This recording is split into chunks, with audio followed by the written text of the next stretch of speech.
Okay, looks like we are online. Hi, my name is Gabriel Quinn. I'm just starting off this live stream now. Um, yeah, sorry, I saw one person was waiting in the live link. I hope I didn't jump scare the living heck out of you. But yeah, we're just kicking off the live stream now. Ah, perfect. My timer went off exactly as I started. Nice. So my name is Gabriel Quinn. I'm going to be working on some visual development stuff. I am a viz dev artist, primarily doing character design for games and animation. But today we're just having fun with a personal project. I'm wanting to, kind of refine my skills and whatnot. So we're taking a look at our project revolving around these characters, Egg and Benny. Eggs and Benny. Do you get it? Eggs Benny. So a little dragon and a chef who live in a fun little kitchen situation. They live in this cool little kitchen guy. So yeah, what I'm going to be doing is just kind of doing some more refinement drawings for these characters. Essentially, that's the goal. That's the plan. Cool. And I kind of have things sort of mapped out for our dragon friend here. We have some pages worked out for him, but we will see where things develop. I also had one for our chef guy. Let's see if we can find that. It's definitely around for sure. Yeah, here we go. Here's the two of them kind of next to each other. This is sort of figuring out the character chemistry between the two.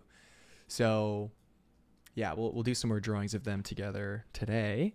And yeah, we'll be a little bit more focused, a little bit more stylized, I think. You can even see from this initial rough drawing here that there's a lot more life in the current version, right? We kind of refined it down. We kind of fixed it a little bit. So that's what we're going to be working on today. Yeah. So I'm going to chuck a link for the stream just on my Instagram story. You guys know how it is. Want to make sure that people are seeing the stuff. So yeah, let's see. Let us see. Cool. Yeah, and if you're coming to the stream for the first time, welcome. And if you've been here before, also welcome. You guys are all very loved and cared for. And this is kind of like a demo stream, but it's also an educational stream. So any questions that anyone has, they can always shoot my way, either on, you can even DM me on Instagram. I'll see it, and I might answer your question on stream, or at least I'll respond. I always respond. So yeah, definitely don't hesitate to check that out. Let's see. Let's chuck it up on the Instagram story. Cool. So we've got our friend.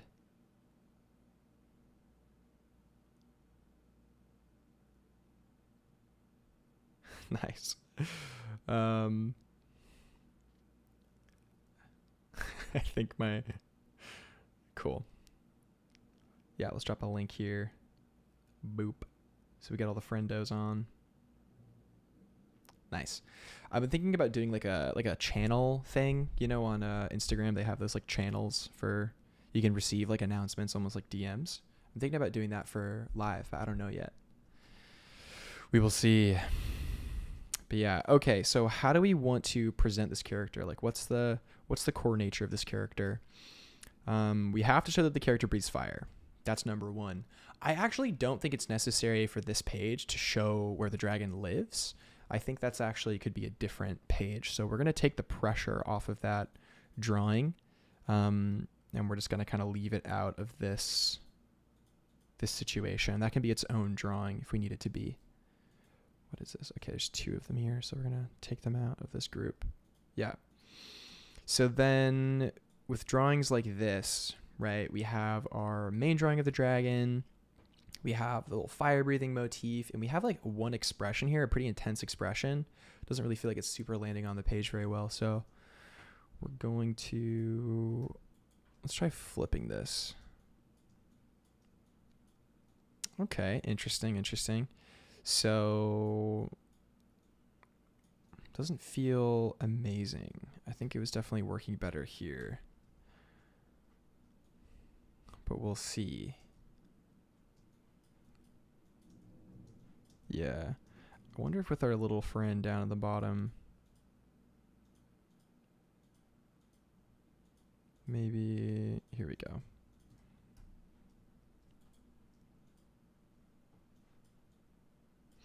Maybe we flip him? I mean, that helps like the trajectory, and it kind of relates this to this in a cool way. I think if we're going to do that, then we definitely need to raise it up a little bit, and we also need to make sure that they are cohesive. So I had this in color before, which I kind of liked. I think maybe with the fire, I want to simplify it a bit. And with the little dragon guy, I'll probably unify it with our main drawing as well. But yeah, we also want to explore kind of options, but you know, maybe we'll take a bit more of an illustrator's approach here for the next part in terms of like drawing the expressions and everything like that. But like this drawing is very kind of three-dimensional, so I feel like this is a great framing drawing.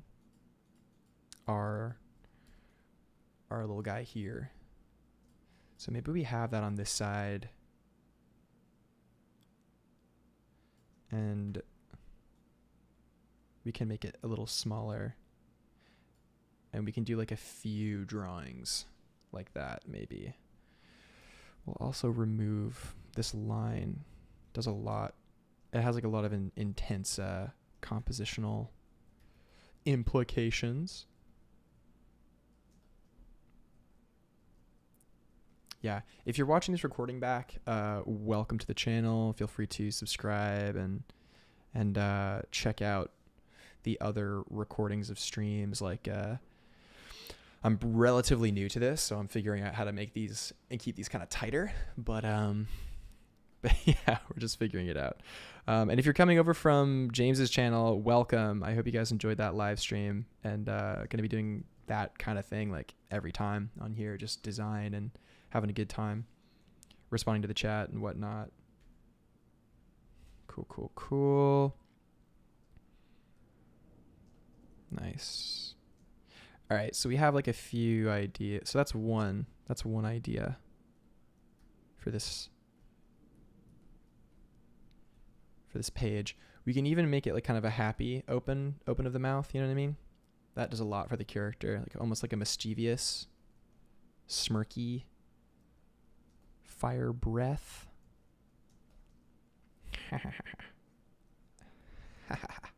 Nice. Cool.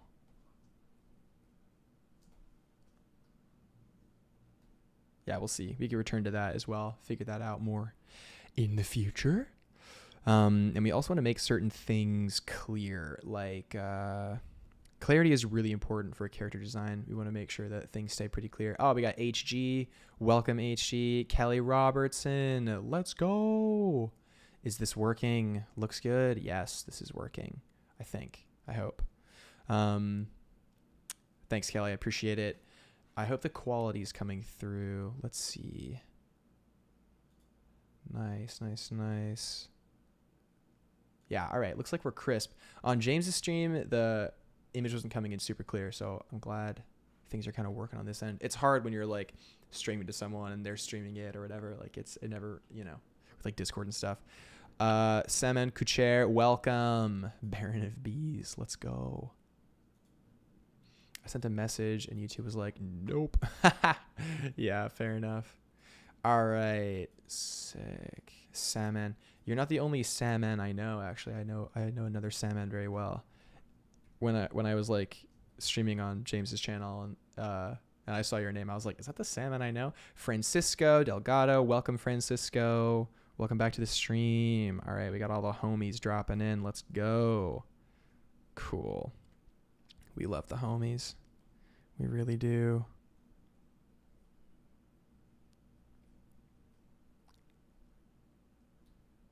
Nice.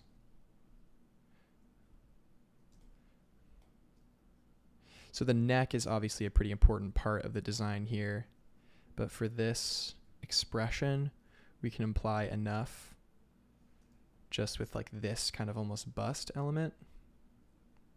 Make sure all the energy is there, and we're good. We don't need to do too much.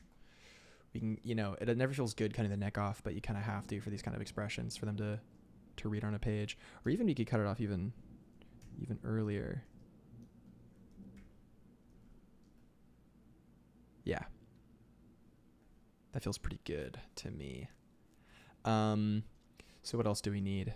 So we have the character doing the action that they do, which is breathing fire, right? You know what we could do? We could actually like show a bit of the cauldron on this side if we want, and kind of move this in. So we can show the applied intention of the character by having that cauldron motif. That ties everything together. So we'll separate this out. We'll cut it out, and we can have this going on. What kind of salmon is that? Salmon is he? Salmon. Oh, it's actually a she. Salmon. She's a great actress and a good friend here in New York. She's cool. We love Salmon. It's a beautiful name. I also know another person who's a Sanam. So I'm always getting Salmon and Sanam confused. One is like my girlfriend's, one of her best friends, and the other is just like, you know, a mutual friend. Oh. That's so funny. All Salmons are Middle Eastern, but what kind? She's Persian.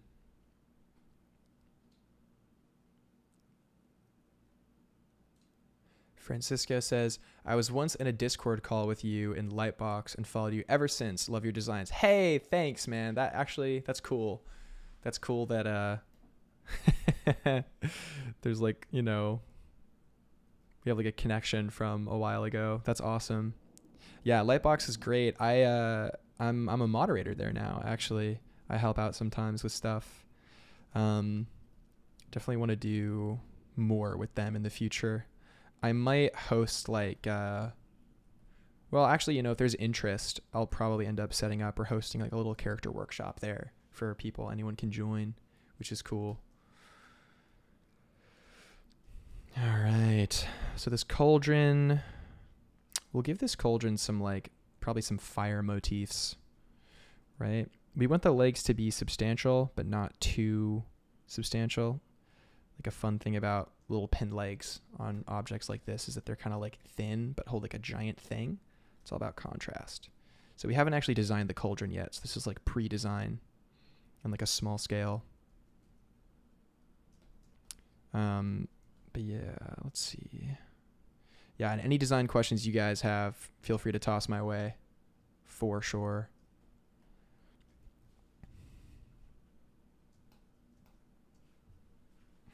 All right.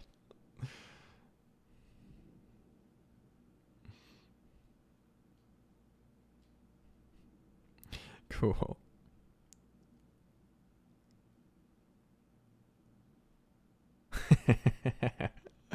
That's so funny. Okay. Just got a text from my girlfriend. Oh man. She always watches live, but she never like writes in the chat. She always just texts me. It's kind of funny. Cool. So yeah. Nice.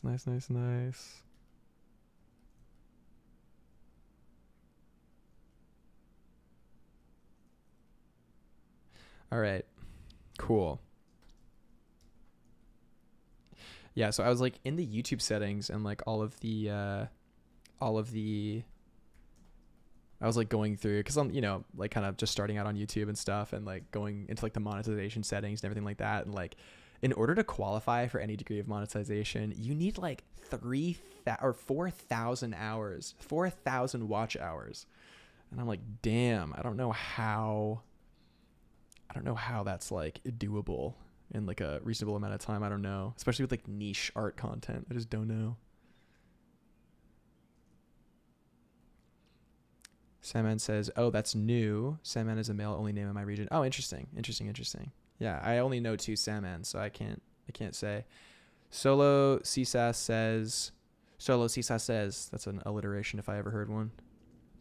I know 4,000 hours is a lot. I think with how many streams I've done and like the people who've watched them back, I think I have around like 300 watch hours, which is a lot of watch hours, but like, man, I don't know how I'm going to get to 4K. That's crazy.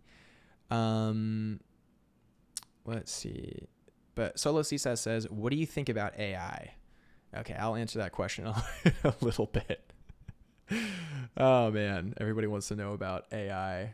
But Kelly says, here's a question. My husband is really interested in learning how to draw stylistically.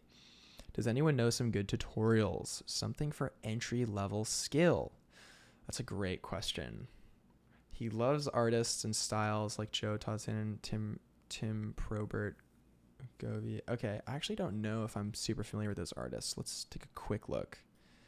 See if we see anything we are familiar with. Oh, yeah. Okay. Yeah, so this kind of stuff, yeah.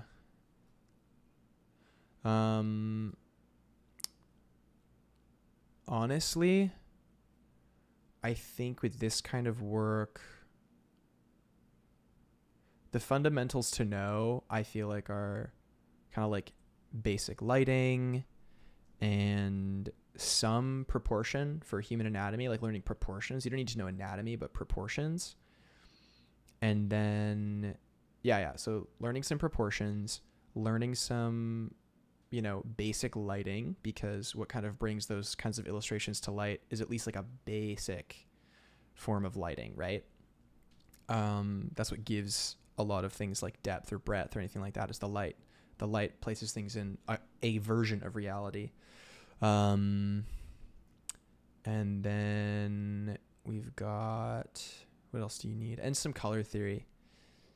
Where to go for that? Honestly, I mean, like all of us, right? YouTube is the way, I feel.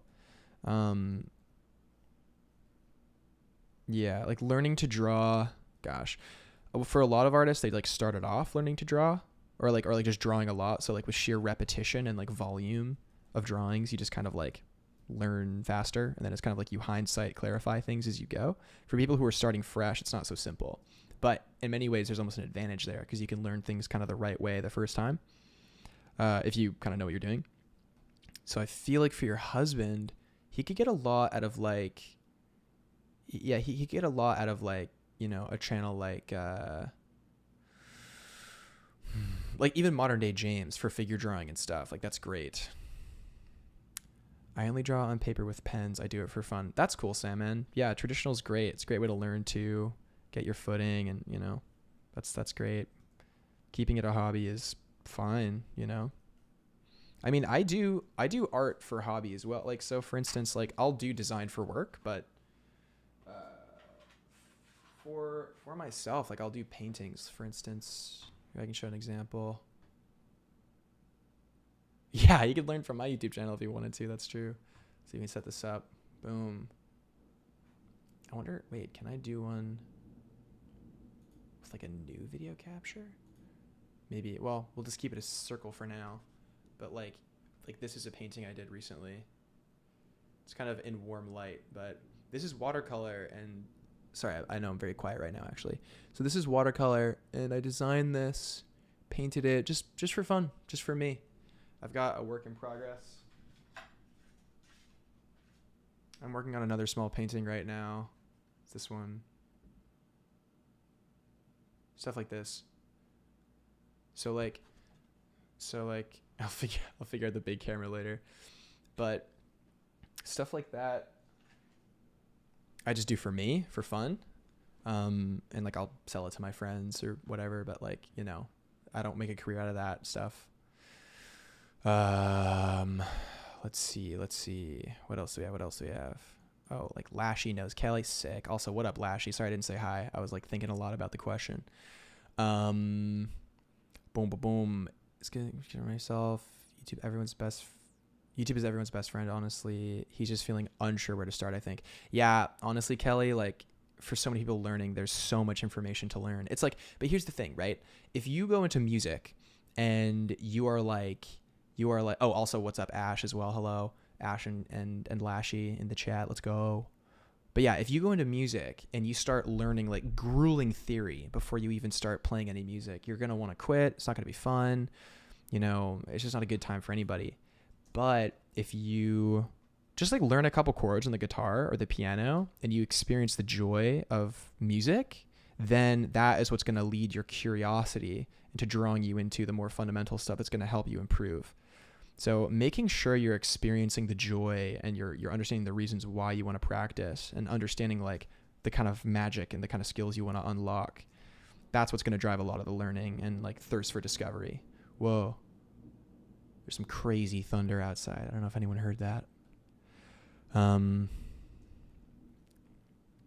Let's see. We've got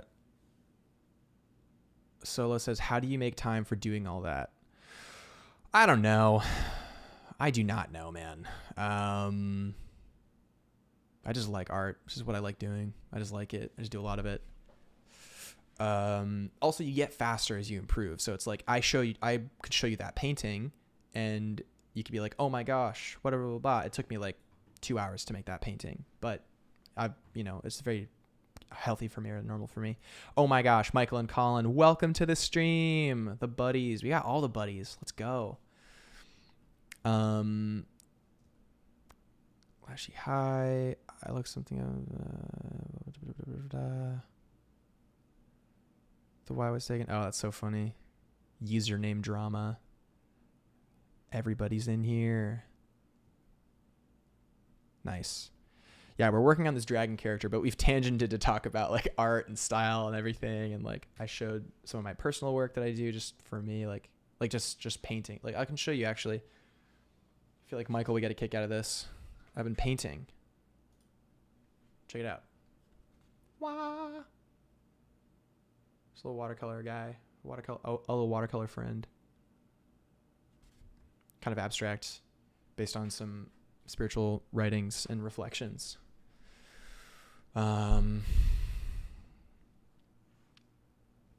Nice. Michael said, wait. Again. Okay. I don't know how to remove the mask. Maybe we could set that up live. That'd be really funny.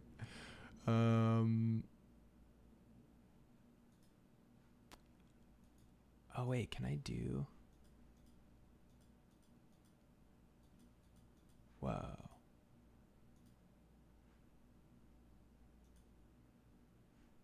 I wonder if this is even working right now. Add video source. Video capture device. Boom, baby.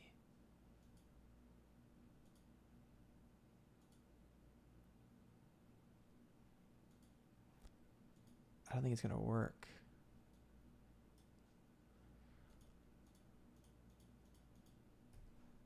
Huh.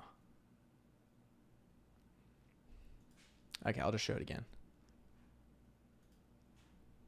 Boom. Okay, we still have this little circle filter on. I don't know how to turn it off. I'm figuring this out. But yeah, here you go, Michael. Also, this isn't daylight, so it's like under warm light too. But this is the painting. Here. Cool.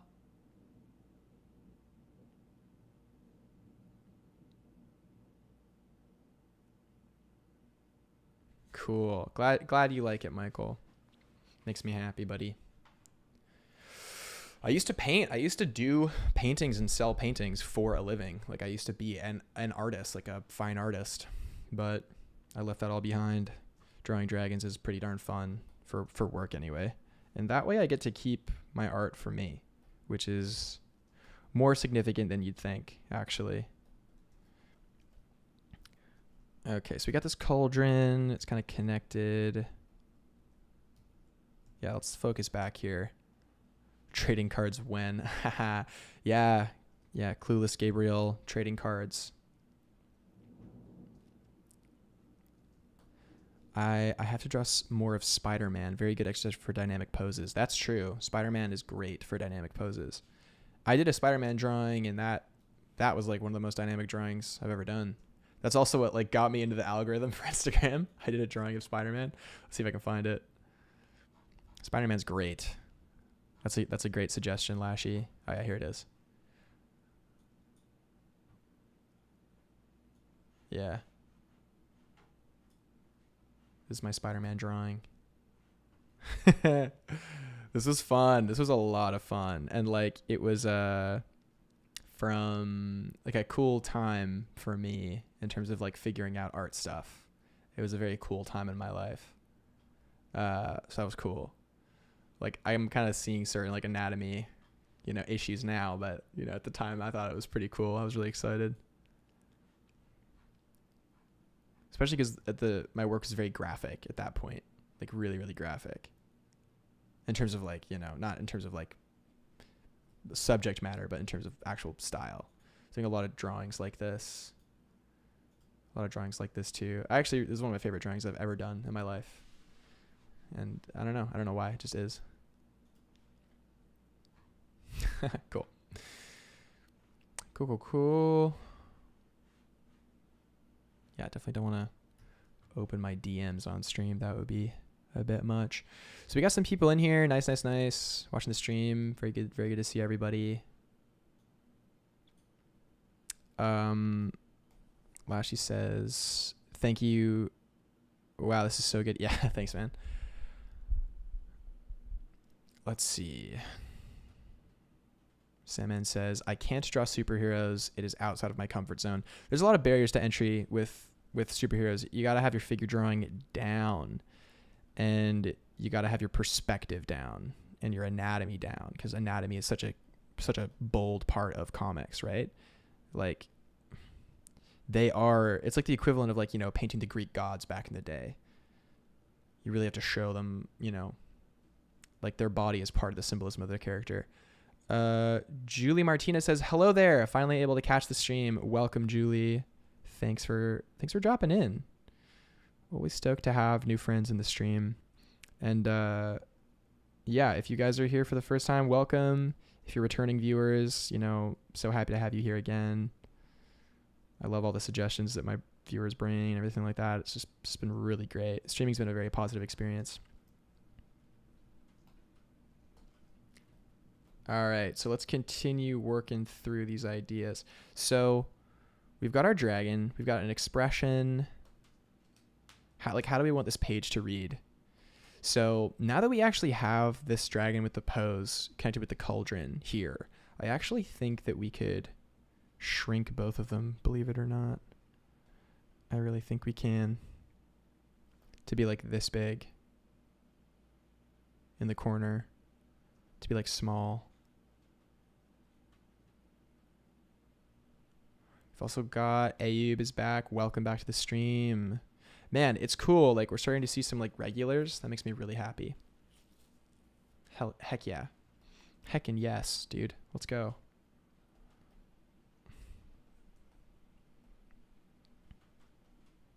We could do the full. No, not the full cauldron. No.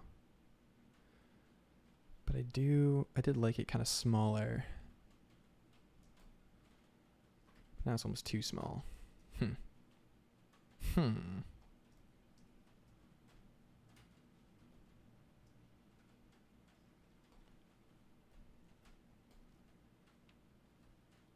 All right, for Hex, we're just gonna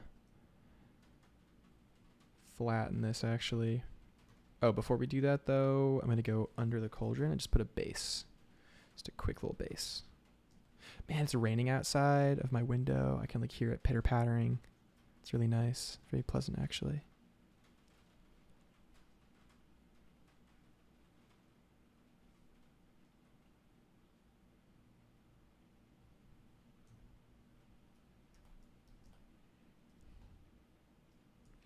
All right, this is a little too dark. There we go. Boom. Boom, boom, boom. Sweet.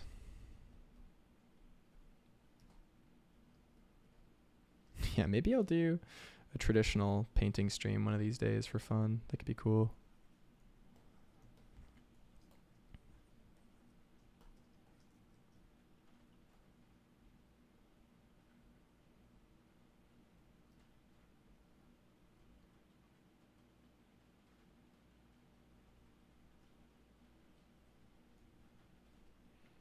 wonder if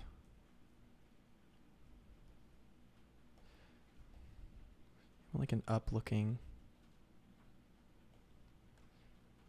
We do like an up-looking pose and a down-looking pose.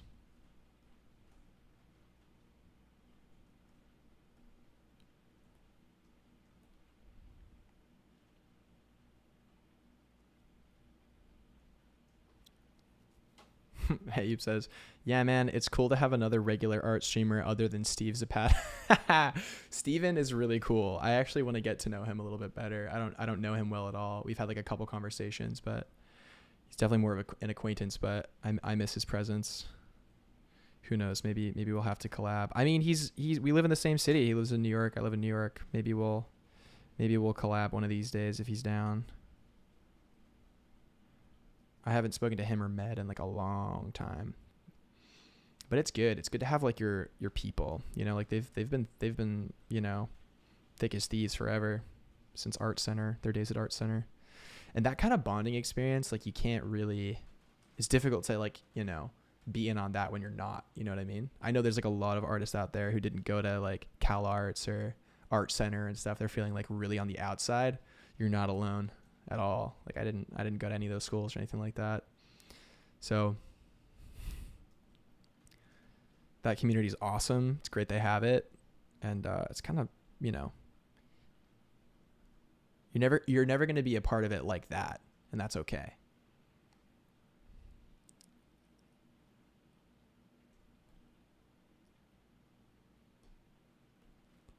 Is that dragon boiling the other dragon? No, not a dragon. This is just a big cauldron, like a big, like, so the idea is that the dragon helps out in the kitchen. I'll show you.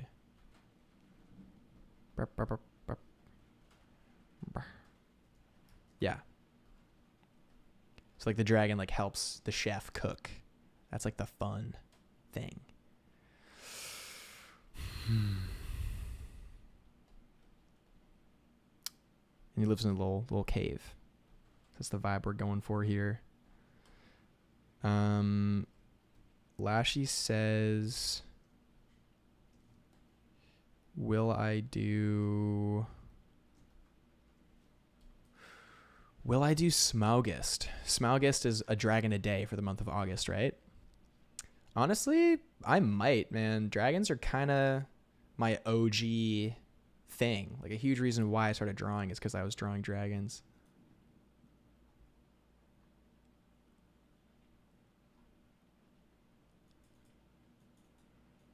Kelly says, it's true. Where did all my streamers go? That's so funny. Are we all sad? Rain in this time of year. Yeah, dude, the weather's upside down, man. Lashy says, I have to practice my English so I can stream. Buddy, I think your English is better than you think it is. I think you'll be fine.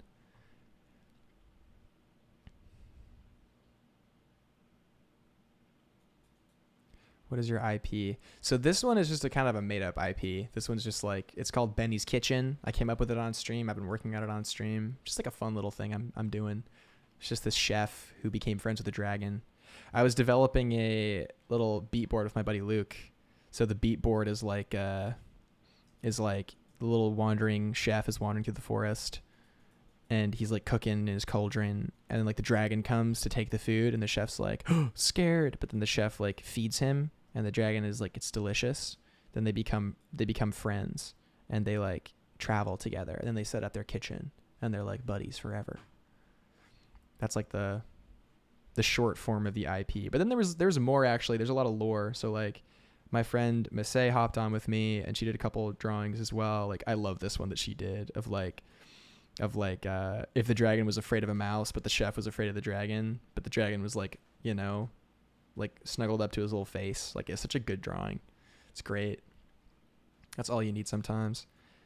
And then working together, and then like this kind of sketch of like the world sort of vibes. So like maybe the steam or the smoke from the dragon could be like attached to like smoking herbs and meats. That was part of the idea for the little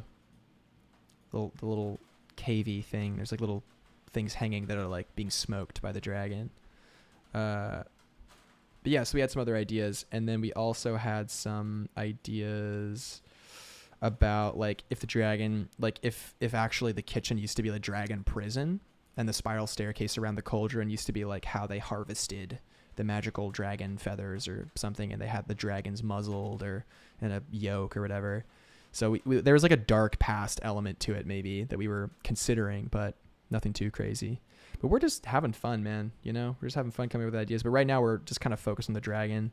At the end of this, I want this kind of page to be done. So we have, you know, soft deadline, like hour and a half max to kind of wrap this up, which I think is totally doable.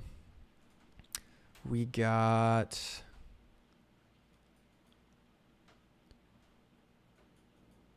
Oh, nice. Yeah, dude, modern day James streams are great. I'm glad some people came over from that. That's cool. But yeah, that's the IP. Kelly says there's something to do that I'm sure I'm adrift in my solitary sea, having not gone to a specific art school. Yeah, right? So I went to school in the UK for illustration, and like I actually just got off the phone with a dear friend from that time in art school, and it's like they were all kind of graphic design students, my buddies. So it's like I can't super relate to them about industry stuff. And it's just an interesting time, which is cool. Oh, Lashy clarified for Smaugist with the dragon stuff. You don't have to draw every day, but you can just do a few in August. Okay. I'll definitely post some dragons. I mean, this kind of works out perfectly because I'll have this kind of IP done. So, you know, I'll have some stuff to post for Smaugist for sure. At least it's on theme for dragons, right? And this year, or at least for the next year, I am definitely going to do Mermaid for sure. For sure. We have some more questions in the chat. My regular art stream was David Finch. He's a comic book artist. He got me into art. That's sick. Dude, comics, what a beautiful art form, truly. My goodness. Julie says, loving it. I feel like he's living his best life. He really is now. He's definitely living his best life for sure. HG says, that's wholesome. Love it. Nice. Wholesome. Great. Wholesome is the way to go for sure. Nabs says, hello, Gabriel. Glad to catch one of your live streams. Thank you so much, man. Hello to you too. Really, really stoked that people are kind of catching this live, finding this live. That's great, man. It's cool to see the community start to build. Like, I know there will come a time where maybe I can't answer every single message in the chat, but like for now, I'm just really excited that the community is very intimate, you know? HG says, what are you planning for this page? Some expressions? And Abe says, do you know Alexander Deboine? Let's see if I know Alexander Deboine's work.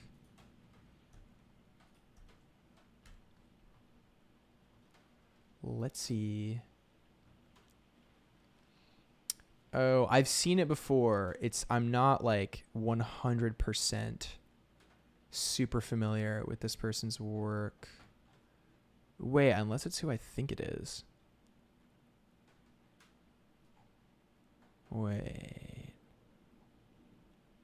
a minute. Wait just a rootin' tootin' second. Maybe I do.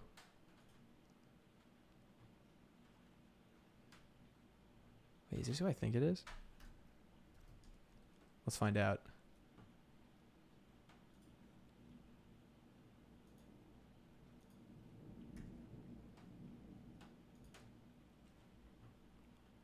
Oh yeah, I do know this artist. I know this artist. Yeah, I know who they are. Their art is sick. Their art is really sick. One of my favorite things that this artist has ever done was mirror the style of one of my favorite artists, Ivan Bilibin, who I discovered when I was in university. He's a truly extraordinary artist. And I think I have, yeah, you can see my comment on this post from ages ago. So Alexander Deboine is a sick artist, and what I loved was the hands motif about this drawing. Like Ivan Bilibin's work is like super old, kind of Russian folklore kind of vibe, and like this character was all about like hands. It was just sick how they put it together. I mean, like, yeah, they really tried to get the essence in there. You can see my comment from 107 weeks ago. Ivan Bilibin is one of my top favorites. How many people know his work? Also, this design is world class. Yeah, I remember loving this. Like, look at this cool hand motif stuff. It's so sick. Like holding the saddle, the armor, it's just so cool. Yeah, I know this artist's work. I love this artist. They're great.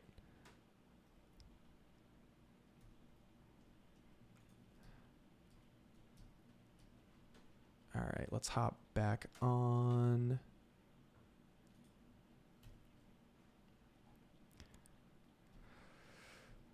Yeah, I don't know them personally though, but I do know of them.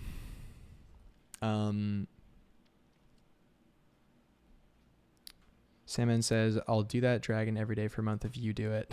My hobby is actually drawing one thing every day for a year. 3rd year of doing it. Wow. Oh, do you follow that one guy on YouTube? The guy, he kind of gives like creative advice and stuff. Who gave that advice? Draw one thing for a year. That guy's awesome. He's really great. Australian guy, I think. Hendra, OMG. Do you ever feel like you forgot how to draw?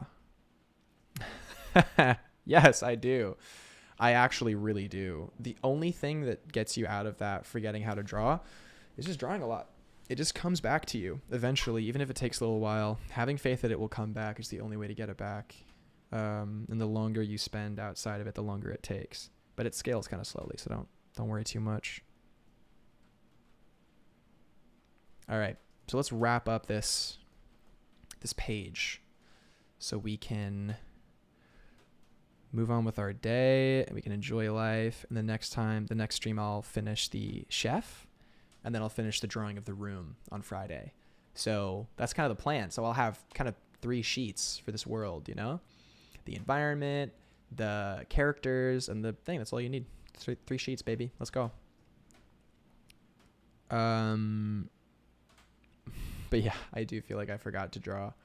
I recently took some time off to sort out some family stuff, and man, it just, you know, something that I couldn't deal with in the way that I thought I could. So I ended up spending so much time, and it ended up being like, in the way that I was thinking, a little bit of a lost cause. So like, I feel like I wasted a ton of time, but, you know, I took myself out of a stasis that I was in because I finally kind of knew that what I wanted was never going to happen. So I was able to kind of just detach myself from it finally, and just, so that's a gift in and of itself. But I definitely was not on my art grind for that time. Really the past year, it's been really hard for me to stay on top of it. It's another reason why I'm doing the streams, you know, just to get back into it, get back after it, you know, remind myself why I love this, why I want to be an artist, why I love doing art. Super easy to get caught up. Super easy. Nice. Salmon, I did the one drawing one thing for a year as a joke, but I started enjoying it, so I've been doing it. That's cool. That's cool. Kelly says, I feel that. Yeah, right. It's just like, man, there's only so much you can do, especially with family. There's only so much you can do. But then you're actually able to enjoy your family where they're at, you know? You don't need anything more than what they are, where they are. And that's also a gift, to be able to actually enjoy your family. Not always need them to be different. Just take them as they are, you know? And for them to take you as you are, right?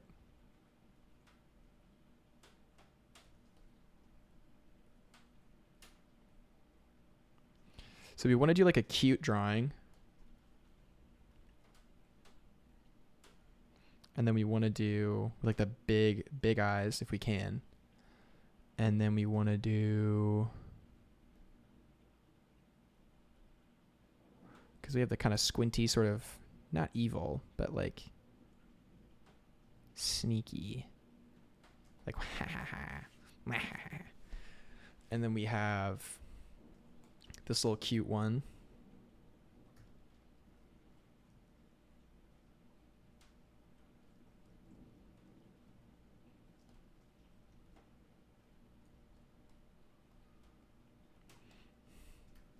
Almost maybe sad.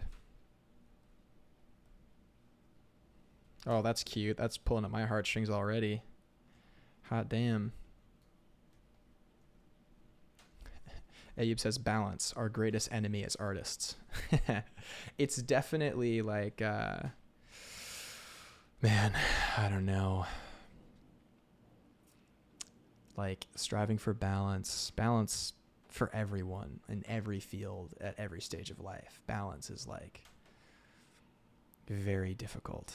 Very, very, very, very, very difficult and requires effort, you know? Yeah.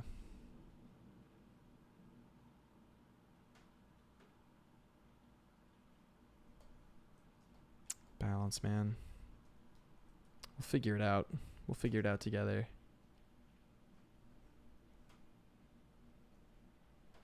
Arctic Void says, how big is that dragon? So that's a great question. And when we're talking about visual development, design, all this stuff, scale is incredibly important. Because on the one hand, we have a pot here and we have a dragon here, which doesn't make a whole lot of sense, right? Because this pot, if this is a cauldron, this dragon is tiny. Unless we have kind of our clarifying element of scale, which is like our original drawing. Boom. So now we can see the cauldron is actually really big. It's a big cauldron, and the dragon is like, you know, small in relation to the dragon. But actually the scale has changed since we've been drawing. So really, the dragon and the guy, they're actually more, except for the staircase. Dragon and the guy are actually more like this big now, right? That's actually more a correct size. So this is kind of the scale in which we're going with now, which is cool. But yeah, so like understanding scale is really important. And when we look at the characters in context with each other, we have a drawing that we did to show that, which is important.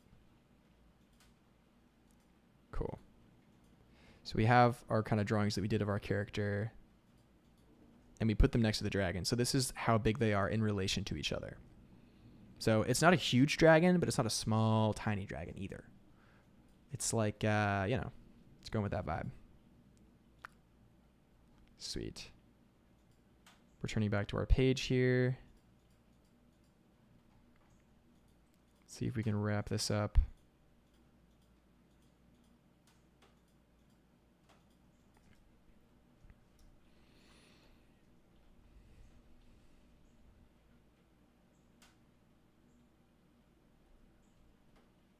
But yeah, it's a great question.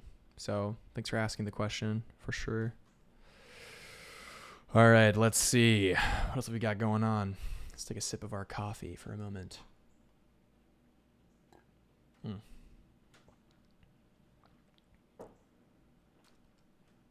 All right. Cool.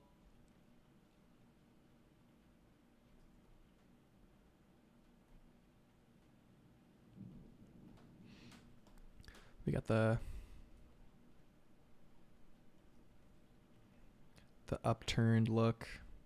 So we want to understand, through these drawings, we're understanding the planes of the face while also understanding the nature of the character. It's the double whammy, the twofold. That's what we're trying to do with expressions, right? So we're trying to understand all sides of the face. Like, I should be able to pass this to a 3D modeler, and they'll be able to model the dragon based on the drawings I give it here. I mean, of course, layout is important, obviously, but these things are, you know. Oh my gosh. Just got a LinkedIn email. You guys ever get emailed by LinkedIn? Because I do 3 times a day. Gosh, LinkedIn.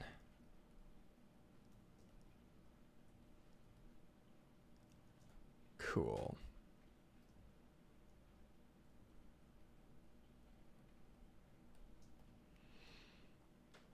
I'm feeling like we want to do some patterns on this dragon for like its face.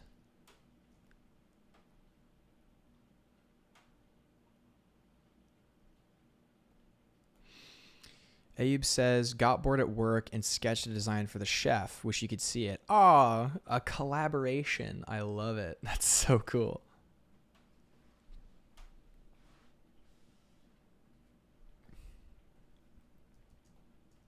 Sandman says he's a horse-sized dragon. Yeah, he's kind of horse-sized. It's true.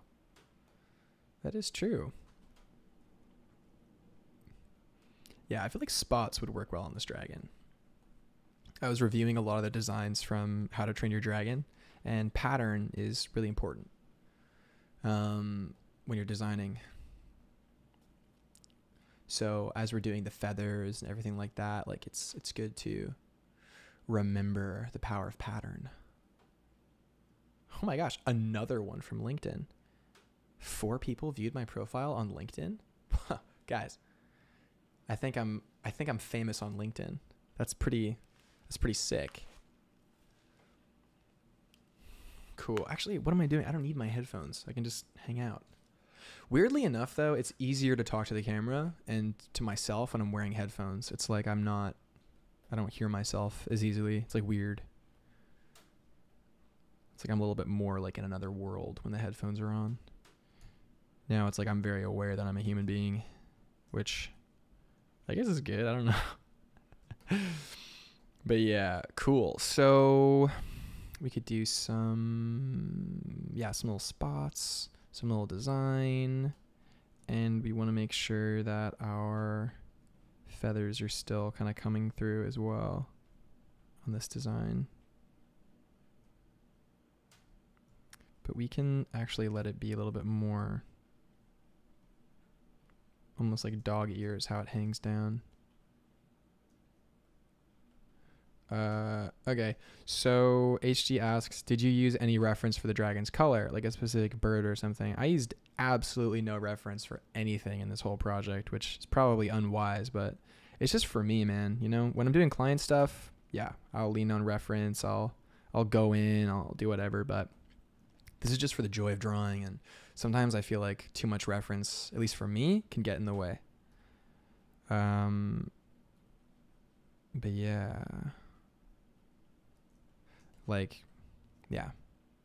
No ref gang. Solid Santiago says, Dan, this dragon is looking great. Congrats. Hey, thanks. Yeah, no, I'm really liking the direction the dragon's going, and I think this is a pretty strong design. Hopefully this is something that kind of stands up, because I definitely want to get more work like this. I would definitely be more interested in clients who are looking for this kind of thing. Like, you know, I'm okay doing sci-fi guys with guns, but at a certain point, you know, sci-fi guys with guns, like you've drawn many sci-fi guys with guns, you know, or girl with katana, or, you know, there's only so many you can do. So definitely trying to make sure that I can do like very cute designs, but also kind of keep my spirit in as well, you know? So we'll definitely keep his tongue out as like a little Malem vibe. Malem vibe is good. Little tooth as well. Keep a little tooth vibe in there. This is so cute. My goodness.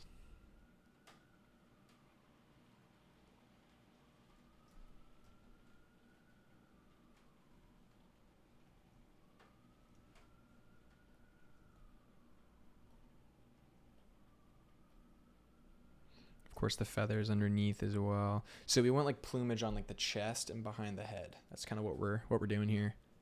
Siren. Oh, you heard the siren? Yeah. New York City, baby. Although at a different place I was staying at before, it was right next to a hospital, and like, my God, dude, sirens every hour, every day. There's a siren, man. So, my goodness.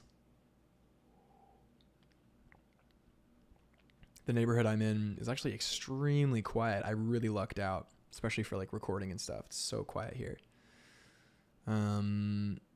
Kelly says, husband just peeked at the stream and said, that's a really cool dragon. Nice. We got husband approval. Let's go.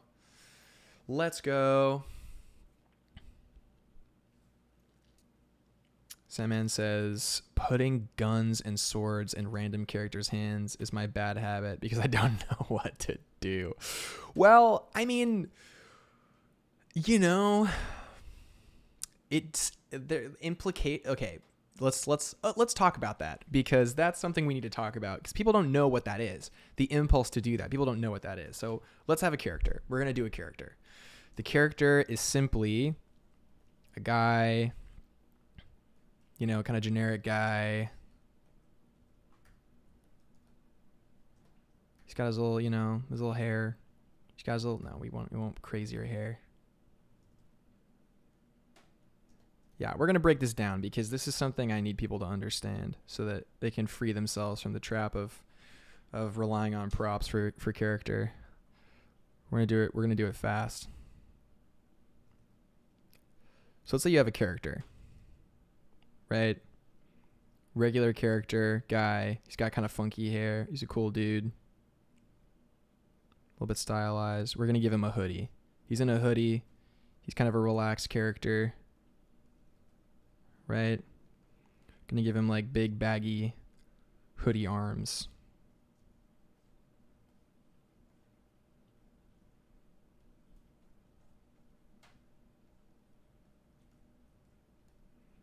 Big baggy hoodie body.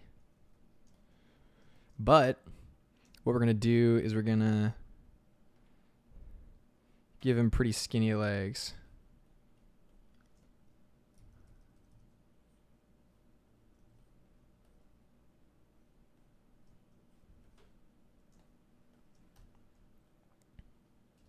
Right?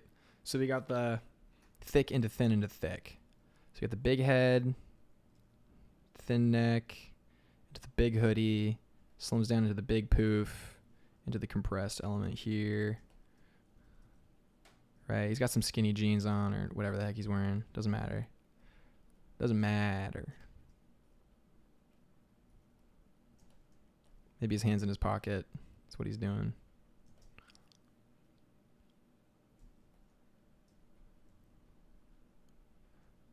Give him some shoes, like skater shoes.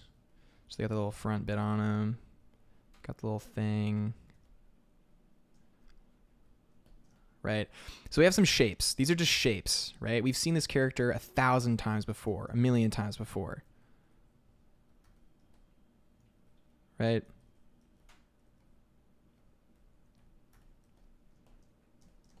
However, what we're going to do is we're going to elevate this character. We're going to elevate him, but we're going to add interest to this character. So how do we add interest to this character? Well, right now, this character is devoid of story. Absolutely devoid. There's no story to this character. This character doesn't exist. He's just like literally a guy, right? So there's no interest narratively to this character beyond like speculation, even maybe. I don't know. We're going to put his hand in his hoodie pocket because that's even better.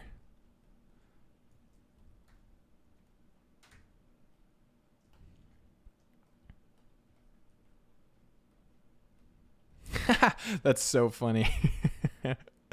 Colin says it's him. It is true. It's very you, Colin. And it's funny how right after you said that, I'm like, this character has no story. After Colin was like, it's me. That's really funny. But yeah, we're not going to get stuck on making this correct or anything like that. But okay, so what about this character is interesting? Honestly, this is just like a guy. There's like nothing really going on here, you know? Nothing going on. Just hoodie, character, funky hair. Maybe we'll do like a raised eyebrow. Maybe we'll do like a little look, pensive look or something like that. This character is just, you know, random. So now what we're going to do is we are going to give this character implications, right? So there's multiple ways we can do implications. Wait, before I keep diving in, I'm going to look at the chat really quick. Oh my God, there's a lot. Bugsy. Well, first of all, welcome Bugsy. Put a smaller version of the character in their hands. That's good. Action figure. All my characters have cowls, scarves, and big coats. Yeah, there you go. I'm weak. That's nice. Yeah, it's fun. It's just fun to draw these kind of characters. They're pretty funny to draw.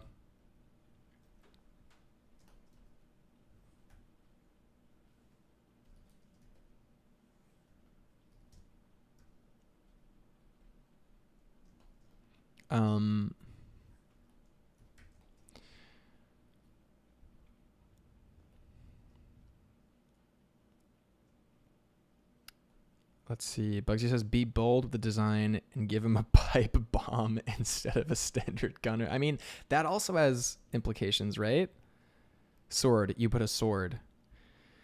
Well, we could. So what happens when we give this character a sword? What happens? Let's find out. Let's find out what happens. So let's say we give this character a sword. Right? Let's say we give him a classic arming sword from medieval times. Just classic sword. Boom. This character is fundamentally extremely different now. This character has a very different life to what we had before. Very extraordinarily different. This character now has a prop that has changed the entire meaning of the character. Let's actually do examples of this so you can see what we get when we do or don't have this stuff. So we're going to keep one without the sword. Pocket guy.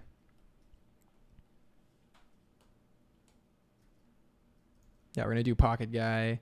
Then we do one with a sword. So he's got a sword. And with this hand, he's also holding the sword.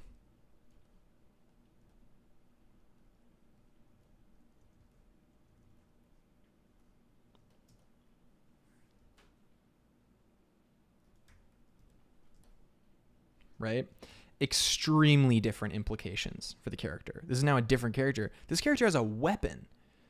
That's a lot. He knows how to use it, probably, or he has to use it. Something is making him use this weapon. Or he's like a hero, or he's potentially a villain, or whatever it may be. This character now has to wield this weapon. Right? So the prop has changed the entire premise of the character. Like the poster for this story is extremely different from the poster for this story. They're very different things. So let's take this one. Let's do it again. But this time we're skewing the character. His hand's up here, and instead of that kind of sword, right, he has a katana.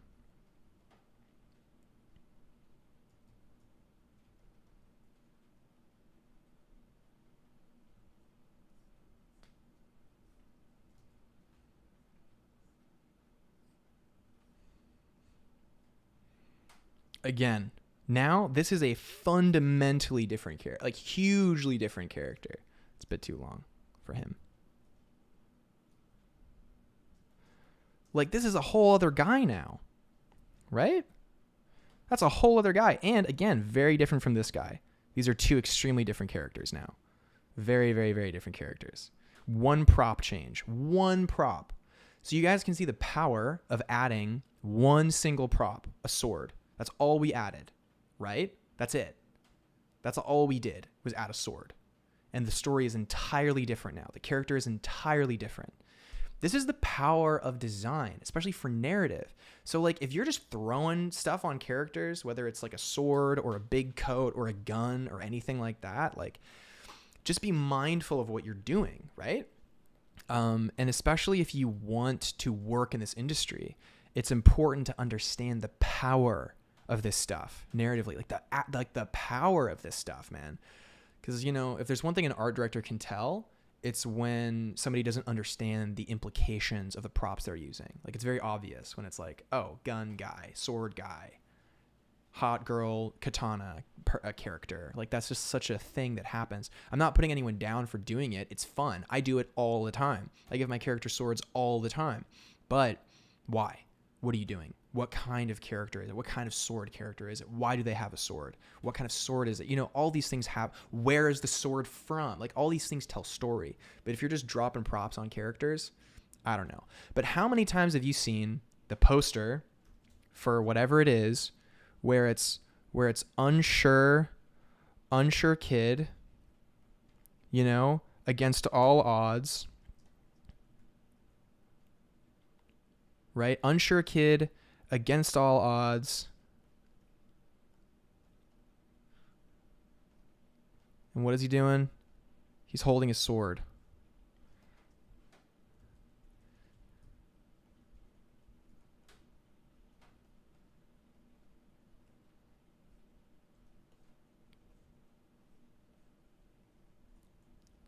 a sword that's maybe a little too big for him, or from another era, or whatever.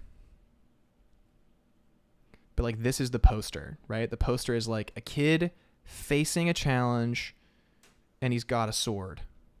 Like, that is like so many fairy tales. So many fairy tales is that archetype, because it's like you put the tool of war in an innocent character, a meaningful tool of war. That has instant narrative implications and interest, right? Just visually. Of course you're going to do it. Of course you're going to lean on it. All right, let's check the chat really quick. He's a weeb. Yeah, it's kind of true. If you put a katana in a character's hands, they're kind of weeby a little bit. But that's okay. You know, weebs are allowed. We're allowed. He is now... Oh, he found Excalibur versus he's now a zombie survivor. Boom. There we go. See? Katana. Yeah, it's interesting. Let's see. Zombie. Solo says, any source for learning narrative? Not that many. So there's not that many, man. People try, and that's actually my biggest point of focus. So that's kind of the area that I want to fill, is I want to teach narrative. So eventually, later in the year or next year, I don't know when, I'm going to be teaching a course on designing with narrative in mind. I've worked with a couple students already, and they had tremendous outcomes for their work. So like huge jumps in capacity, and I really love seeing it. So I took those students on at like an extremely reduced agreement, so that like I could develop the course. They got to be a student, and that was good. But I'm kind of like finishing up that format, so I'm going to be opening up the course to more people soon. But it's going to be a private thing until it's refined, and then I'm going to convert it into a self-study. So once it's a self-study, then I'll probably, make it available for people, and that will be a resource to learn narrative. But for now, you can hang out on my streams and ask me any questions you like. This stuff is great for me to refine that. I love teaching, and I want to make this stuff more available for people, because learning this stuff also helps you appreciate it. So even if you don't want to work in the field, it helps you just appreciate what you love. But yeah, true, he has a different vibe. Kind of Kid in King Arthur's Court. Exactly, a Kid in King Arthur's Court. Like, again, that is such a vibe instantly.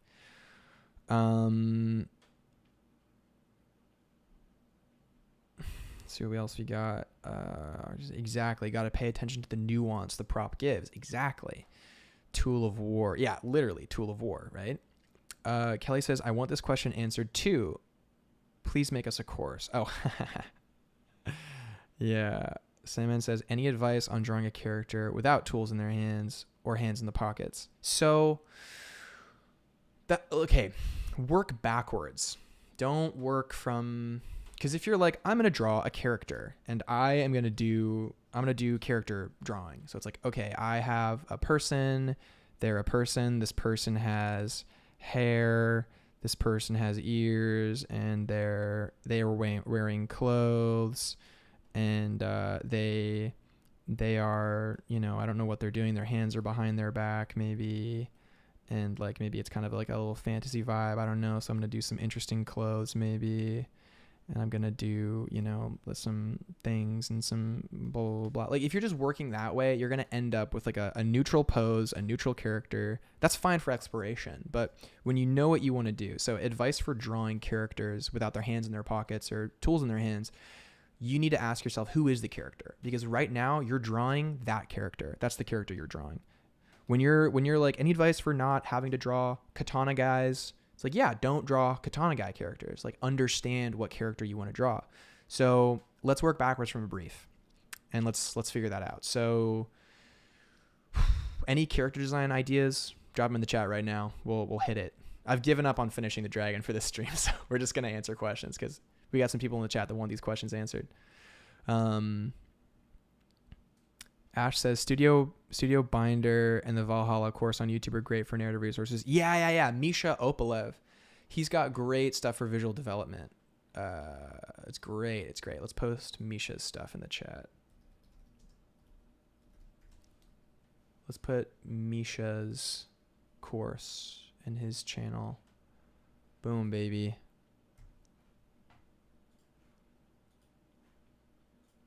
Yeah, Misha's cool. Here's the YouTube channel for Misha's stuff. He did a free art camp. It was great. I did it for a while. It was awesome. I don't know Studio Binder though. That sounds cool. Ayub says, I'd love to be mentored by you, man. I'm really lacking in terms of storytelling. Hey, it's a big gap for a lot of people. Everybody's teaching fundamentals. Everybody's teaching how to draw, but nobody knows what to draw. No one knows what to draw. And you just get like a million samey hot girl with this, blah, blah, blah, blah. Like, it's just all the same stuff, man. I feel like people are not able, they don't have access to their powers of expression. They don't know what the right questions to ask are. So Kelly asks, okay, so what is a basic question we can ask ourselves to open up, enhance the narrative on a project? Bugsy says, draw a katana guy, but a guy that is a katana. That's just Bleach, dude. You're just describing Bleach. A sniper that shoots spices. And his weapon is a dude. That's funny. A werewolf hunter priest. And Salmon says, that was actually good advice. I need to thank James for recommending you. Yeah. Mention me in James's chat every day. Do it. That'd be great. Undead Mushroom Mage. Salmon says, I subbed. Let's go. Nab says, wasn't Studio Binder the YouTube channel that is talking about cinematography? Well, hey, listen, you can learn narrative from anything, right? Like, I learned a narrative from video essays about film and about, like, learning about history and all this, like, you know, you can learn narrative from everything, but it's like learning how to ask the right questions or learn how to derive the answers from what you're looking for, right? Simon says, true, I am the blade. That's so funny. They also provide some writing general storyline development. Nice. Okay, so we have a couple ideas. We had werewolf hunter priest.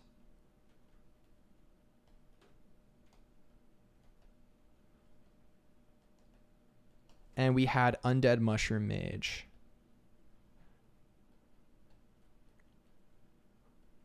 Okay, so let's instantly work backwards from our assumptions here. What are some immediate assumptions? First of all, the genre for both of these instantly is fantasy, right? Genre, fantasy. Same over here as well. The genre is fantasy. Number one, instantly the genre is fantasy. By our own by our own mind and everything like that. Lashy says, I studied art history for 4 years. That helped. That's true. Art history helps, and just general history helps too, man. Also, yeah, for sure. King Crow, welcome King Crow. From Software games are a masterclass in narratives driven by visual or lack thereof. Yeah, that's true. Lashy says, for story and look. Yeah, no, 100% for story and look, definitely. With art history.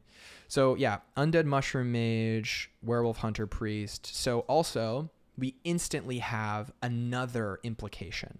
Werewolf hunter priest. Because you named that character and we're starting from there, that character in our mind is the protagonist. So the character is good.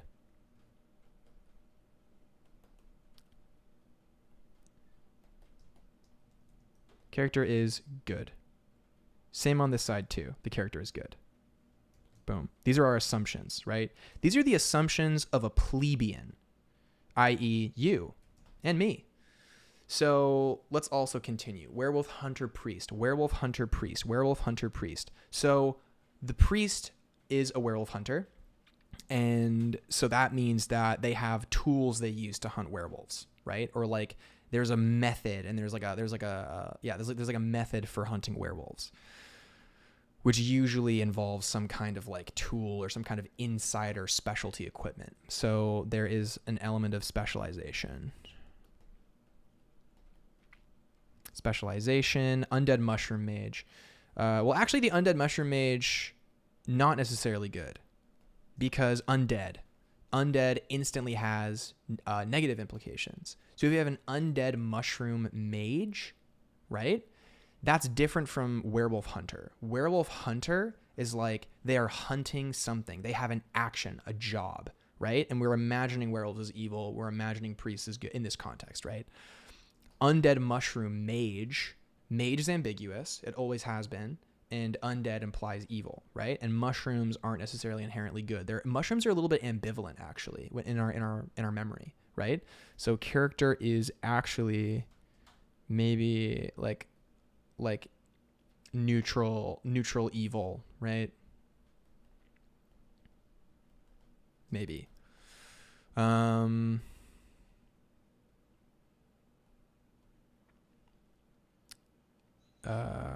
Simmons says cross silver, black clothes for the werewolf hunter, right? So like a silver cross, that's like number one for like werewolf hunter priest. That's like so obvious. Boom. It's a cross and it's silver. This is the iconography that we're relying on. This is like the first idea that comes into our mind, right? So if we were looking to do the most readable generic thing on earth, then that would be great. Like for instance, if we were playing a game and we walked past a character and we wanted to know, this is a werewolf hunter priest. Like we wanted to know that.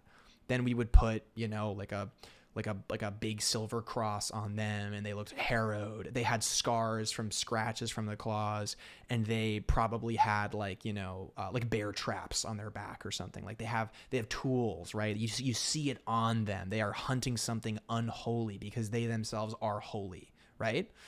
Beard, maybe they have a beard. It's possible.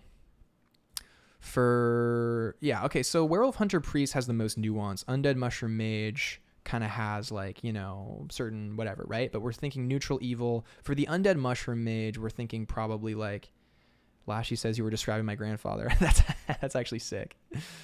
Yeah, or he's like an old gun. Okay, so yeah, remember this is a fantasy genre. So all of a sudden in this fantasy world, there's guns. So that came to mind too, because now we've jumped forward to Victorian era, right? Because that's when a lot of this stuff happens. So we have the Victorian era. Again, no one told us this. You guys are all writing this in the chat. Like he has a big gun, an old gun with one shot. So now we have era. Era is implied. And it is like, Victorian. And it's rural, right? Rural Victorian. Because it's like by a town, but it's not populated very much. And like things can go awry, right? Let's see. Lashy says, I have a crazy story for my grandfather. He's based. He survived World War II. That's really cool. Damn. Yeah, that's wow.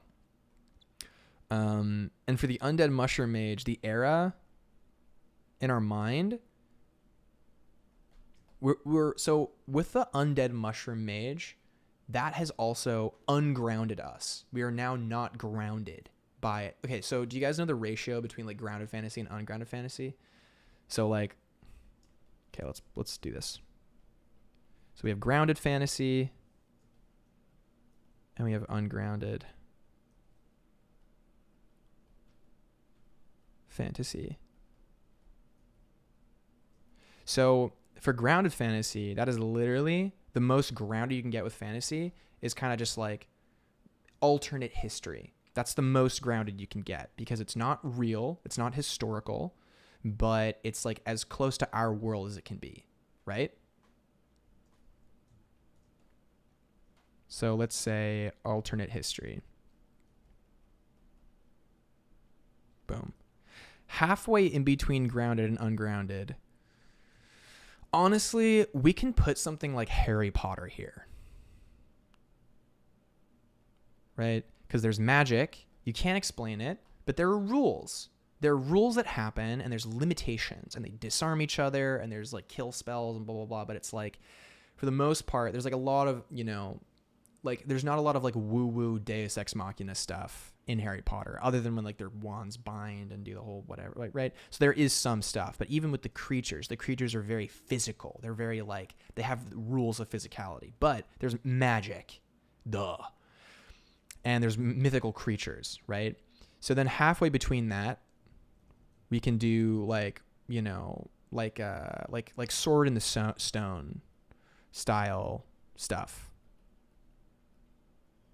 where there's magic, but like people can die, but like you can turn into other creatures, you can turn into whatever, you can do blah, blah, blah, you can do all this stuff, right? The most ungrounded you can get, right? Let's think like, you know, let's look at the Marvel universe. The Marvel universe is the least grounded IP on Earth. Nothing means anything in that universe. You have like Scarlet Witch and like all these people where like none of the powers mean anything.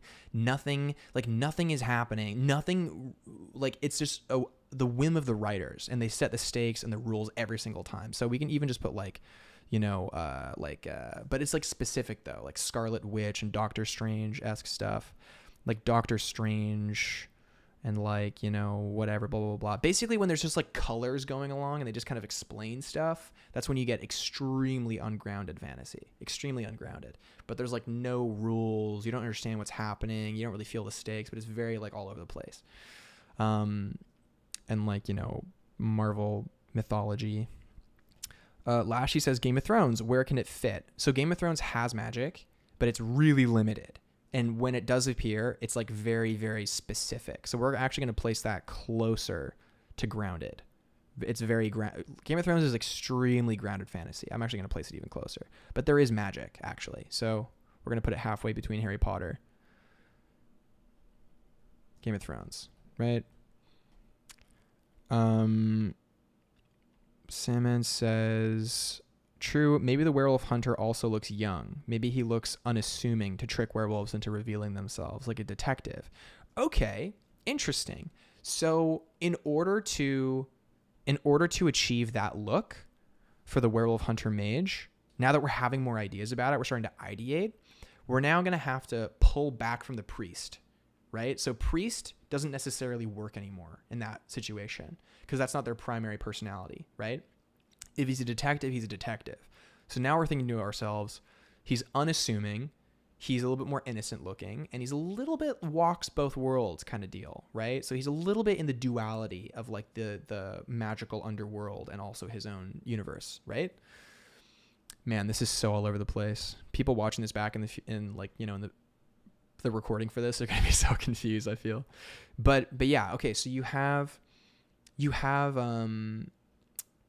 this kind of werewolf hunter priest guy. So we've kind of got a detective now, but maybe the only way you can fight the werewolf is by using the priest tools. Maybe he doesn't even really believe in it that much, or it's not like his primary thing, but he uses the tools because they work. And that's leaning a little bit more into Castlevania, where they were kind of like retroactively explaining that like, oh, you know, it's the geometry that scares the vampires because they're hyper evolved creatures and there's no shapes like that in nature, and that's why it stuns them and blah, blah, blah. Like they did a good job explaining that, right? But yeah, let's see. Detective Priest has some Father Brown vibes. I don't know. I'm not super familiar with that character, but it sounds cool. Simon says, true. Game of Thrones is grounded now that I think of it. Oh my God, extremely grounded. Lashy says, I love this stream. What you're talking about is great. Thanks, Lashy. I appreciate that, man. Yeah, and then Solid Santiago says, the idea of the undead mushroom mage reminds me of something more cartoon.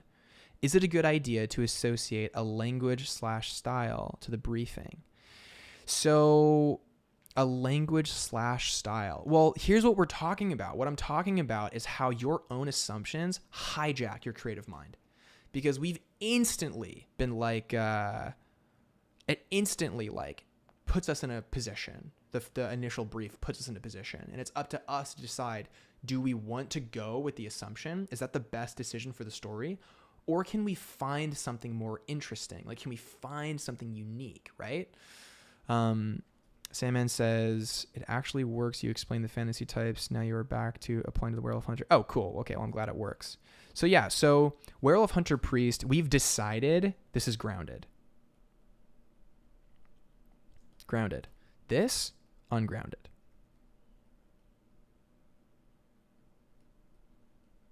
Cool. And the era is, for this mushroom guy, no guns, right? Like medieval, for sure. For sure.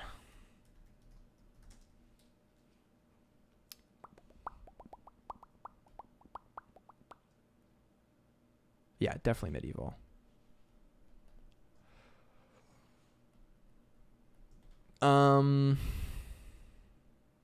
Ungrounded. So, okay. So by this logic, right, if we're taking this stuff,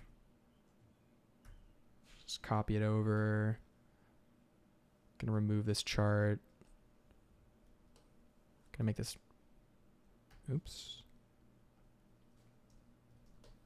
super small.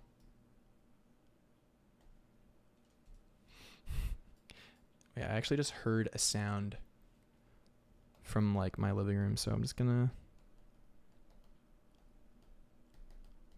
it's gonna be right back, guys. Just gotta make sure I know what this is.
Okay, I am back. Turns out my AC in the living room is just spitting out ice. So there you go.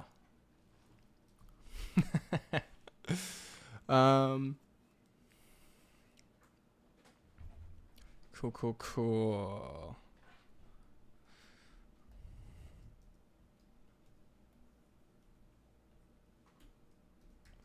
Okay.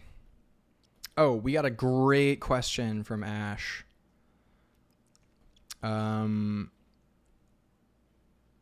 says, how about Stranger Things? Well, you tell me, right?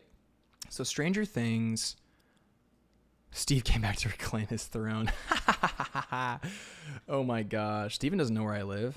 Actually, I wouldn't put it past him. I feel like he knows everything. Ash says, what about Stranger Things? Yeah, so what do you guys think about that? Like, where would that fall in the grounded to ungrounded fantasy, right? Because like what is being explained in this world that they're pitching you, the Stranger Things writers? They're pitching you a world. So all right, we'll talk about it for a bit. I don't see anyone springing in the chat. So like basically there is magic power, essentially, unexplained magic power, and there is a cost, right? So there's like kind of psychological stuff happening that affects the physical world, and there's a cost. So the more you use the power, you bleed from the nose, and it has a toll on you, right? Like they've had that be like a major theme, you know? And it has requirements. So in order to focus, you have to be like in a sensory deprivation tank, all of that stuff. So it's not totally ungrounded, but it's kind of grounded. Let's see. Sandman says, Gabriel, if your coffee is gone, just know Steven knows where you live and he stole it. That's so funny. I believe it. I believe that Steven would steal my coffee, maybe. But yeah, so okay, so with Stranger Things, like you know, when 11, for instance, is kind of just doing this, like that's not very grounded. To be honest, that's pretty woo-woo if you ask me. I don't feel an emotional attachment to that at all. And for instance, in the last season, this is a spoiler, right? But in the last season, for like the whole thing with like oh, you know, they're in the other world, and basically she just like believes in herself more, and that's why she wins. Like that never works for me, to be honest. It never feels good at all, and that's just kind of what happens. But yeah, so like that. Ash says I would probably have it after Sword in the Stone. Interesting, after like towards Ungrounded, because we also have to remember, right, that like they have to drive places. No one is like shape shifting into other creatures, right? No one is like doing magic like that. So it's still bound to physical realities and psychological effects. So things are still happening around kind of physics, even though it's pretty unexplained. So actually, it's a little bit closer than you think towards, like, for instance, something like Harry Potter. But then again, Harry Potter doesn't explain magic at all. Harry Potter just goes, oh, magic is just magic, pretty much. And, like, you know, ghosts come back, and, like, you know, Harry dies, and he meets Dumbledore in the train station, and, you know, like, that's not very grounded, and, like, stuff's kind of happening, and there's magical creatures and everything like that. So, like, Stranger Things is actually more of a science fiction and actually a little bit more grounded maybe than even Harry Potter is, right? So we move towards Game of Thrones. Is it more or less grounded than Game of Thrones? Well, Game of Thrones has dragons, and it has, like, you know, all this other stuff. But there's also, like, a price to the magic. But again, it's not explained by, like, you know, for instance, contemporary rational science. So when we're talking about grounded stuff, these are very genre dependent. So for science fiction, usually it's going to be like grounded in comparison to something like Sword in the Stone. But again, we're looking to like relative mechanics, right? So like in terms of relative mechanics, for me with Game of Thrones, I actually believe Game of Thrones more than I believe Stranger Things. Stranger Things actually feels less grounded than Game of Thrones, but it's not quite as ungrounded as Harry Potter for me personally. So actually, I would place it in the middle here. Just this is my personal preference, and everybody feels a different way, right? Stranger Things. This is a discussion and a debate on whether or not things are grounded in fantasy or not. Ash says, probably in between the two. I mean, considering what happens in the past season. Well, yeah. So the past season ripped the believability. It like ripped the spine out of the creature, man. It's like you've lost so much credibility by going so ungrounded with it. But pre last season, I think it would actually be even more grounded. I feel like it would be like over here, or like right behind Game of Thrones. Stranger Things would be right behind Game of Thrones if for not for the last season. The last season just like kicked it up into the world of unbelievability, right? But here's the thing. Stranger Things is asking more of you, because Stranger Things is asking you to believe in their world to the point where you feel the kind of dread that would be plausible in this world. Harry Potter is not doing that. Harry Potter is not asking you to believe this could actually happen. Harry Potter is an escape. So those are fundamentally different things. Okay, so we have our two briefs. We have Undead Mushroom Mage. We have Werewolf Hunter Priest. We've kind of decided some of these things. We've kind of like figured out like, well, like what is actually happening, blah, blah, blah, blah. Lashy says, I didn't watch that. Is it good? Stranger Things, like almost every other show ever, starts really strong and kind of falls off, in my opinion. I was not a huge fan of the last season, but that's just my opinion. I won't spoil it, but it kind of ruined the show for me, to be honest. I don't know if I'm going to watch the next season. I'm just kind of done a little bit. Sandman says, I like what Hunter x Hunter did when Gon gave up all his power and future to be the strongest he can be for one fight. It's wild, but it makes sense in the story. Yeah, stuff like that's cool. That's how you, like, adding consequence is really, really powerful. Like, you also see it, for instance, in Naruto when Rock Lee or Might Guy like opens up like the 8th gate and stuff like that. Like, there's a sacrifice involved. There's like something that you give up in order to like actually use the power. So that's cool. And having rules like that is important for adding narrative weight, like really important. So, okay, let's actually try to design these guys. So we have a Werewolf Hunter Priest. Let's go with the most obvious thing ever, right? So we have a hunter. We're gonna do instant religious garb, right? So we're gonna do the half cloak on him. We're going to do the half cloak. He's got a big silver cross. And we're going to give him, for instance, a big crossbow.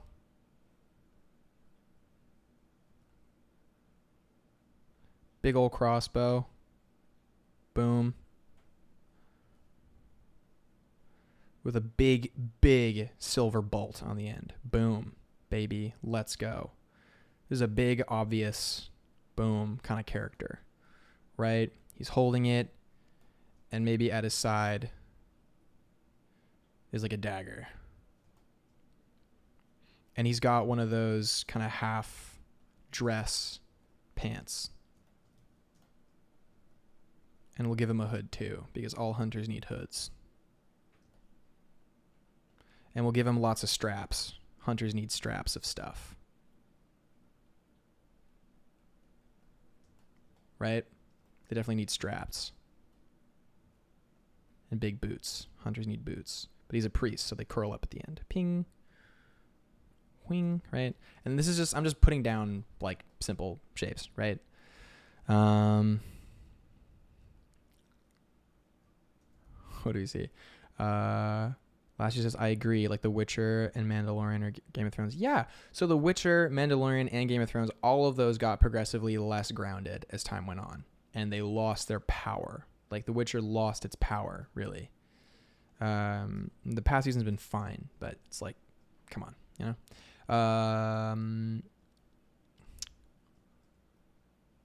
Bugsy says, sacrifice my life, but now you better run these hands. Yeah, literally.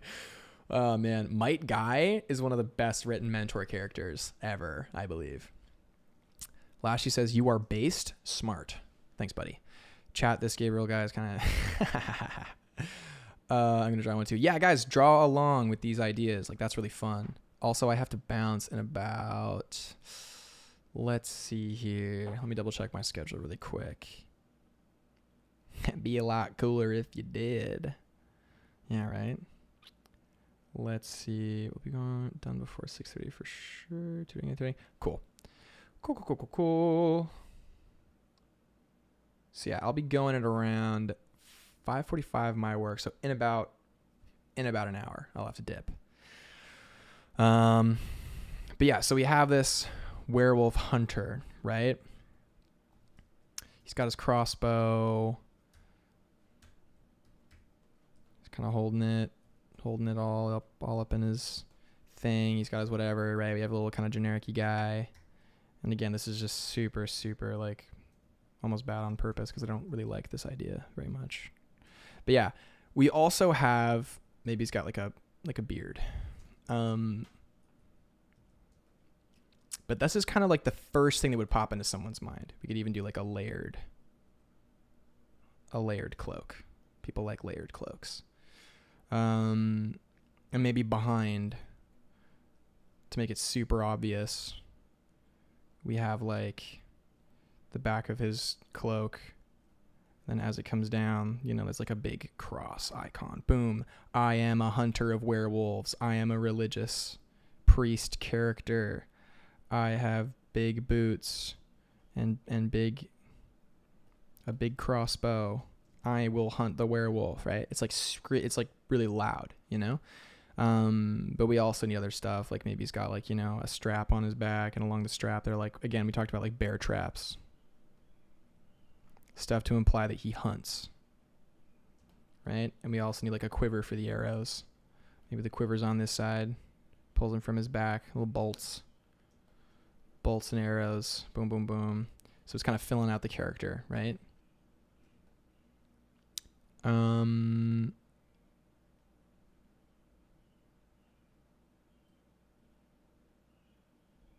She says he's rewatching Naruto Shippuden. Dude, Naruto's great.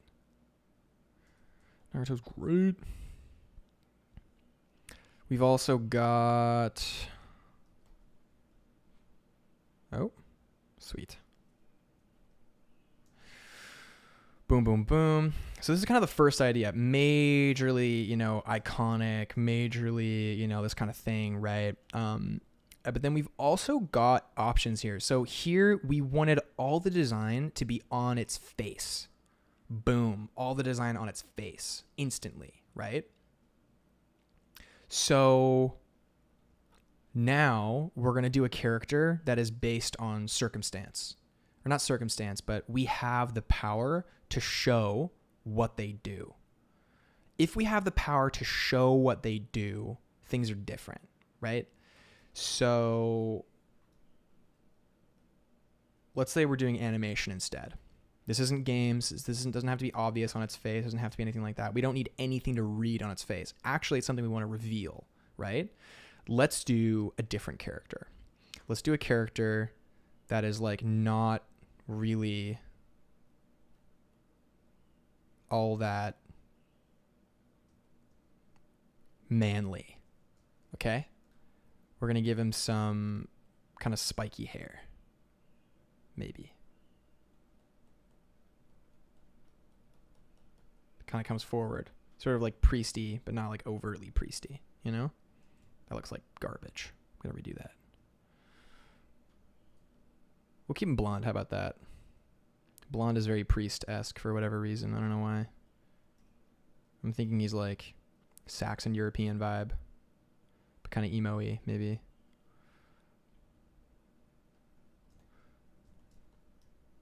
Got a cowlick.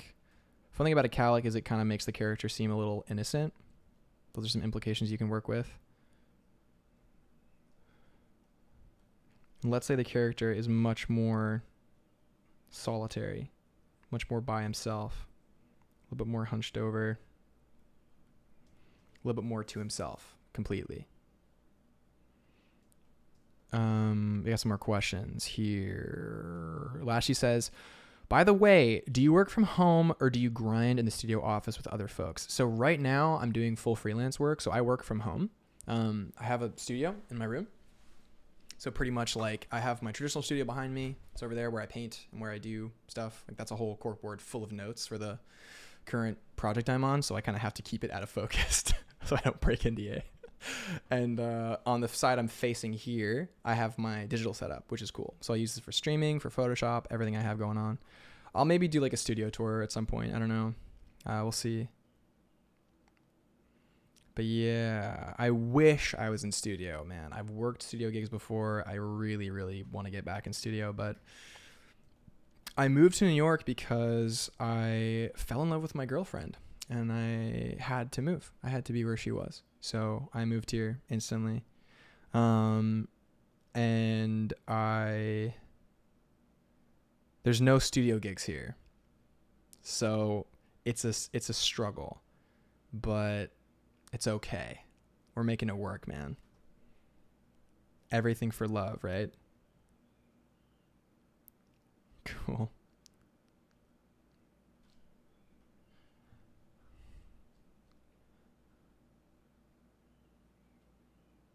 Speak of the devil, just message me about dinner later.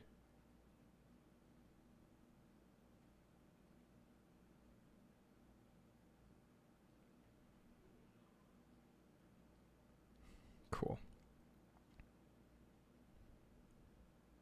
Nice. Me too. I have to work from home because I damaged my spine. Oh, I'm so sorry to hear that, Lashy. That's rough. Abe says, oh no. Bugsy says, that's East Coast, baby. That's true. It is East Coast. Abe says, the government is trying to clone Steven. I knew it. I don't know. I don't know if Steven and I are that alike. But I really respect him. He's a cool guy. Lashy says, you rock. Love the grind. That's what shapes a healthy person. I think too. 25 people watching live. This is record turnout. This is a record turnout. Yeah. So we have some more people joining us now, which is great. You know, I love it. And again, anyone is free to ask any questions. I will answer every question, even if it's a short answer. Someone asked about AI early in the stream, and I said I'd answer later because I didn't really want to answer at that moment. Honestly, I don't really care about AI that much. I don't think it's worth worrying about in the way that people are worrying about it, at least for now. Like, I trust myself to be able to adapt to anything that happens in the world. Like, I love working, and I love working hard. So right now I get to work hard in art, in drawing, in that practice of creation.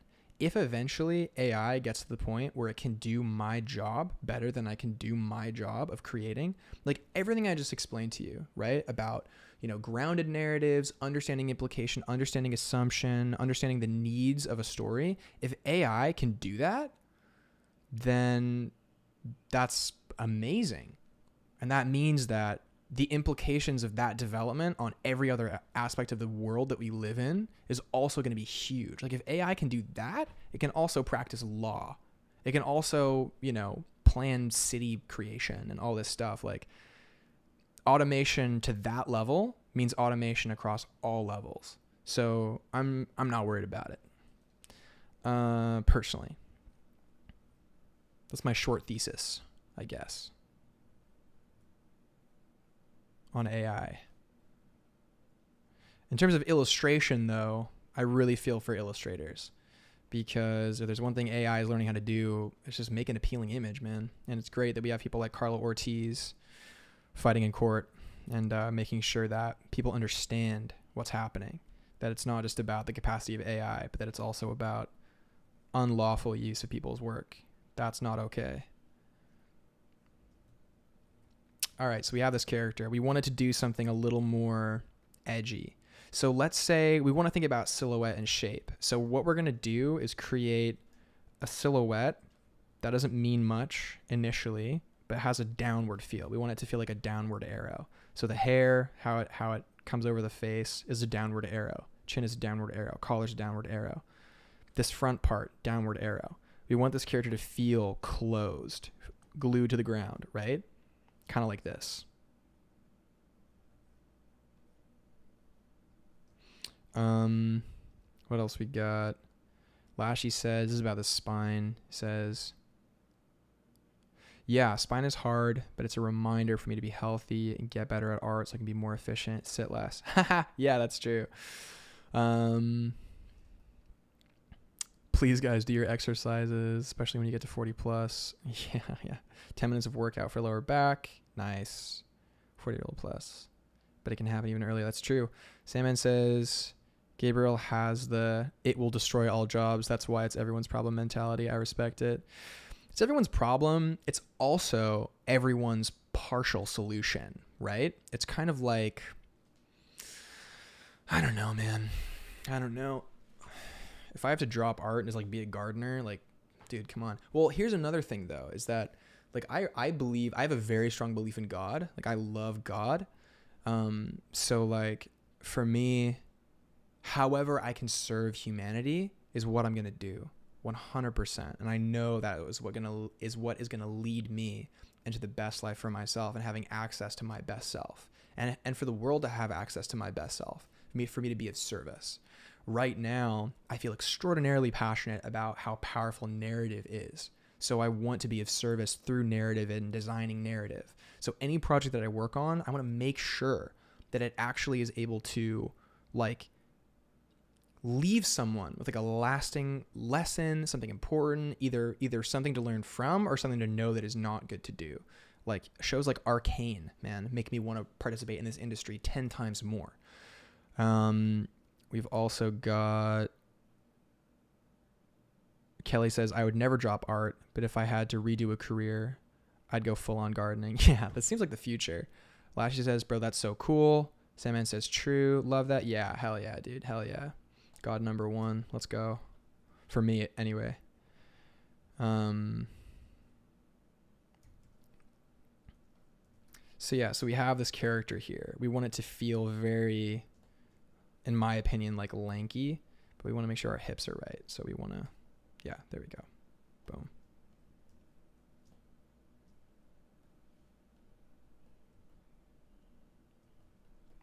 Give him little pointy shoes too on this side as well.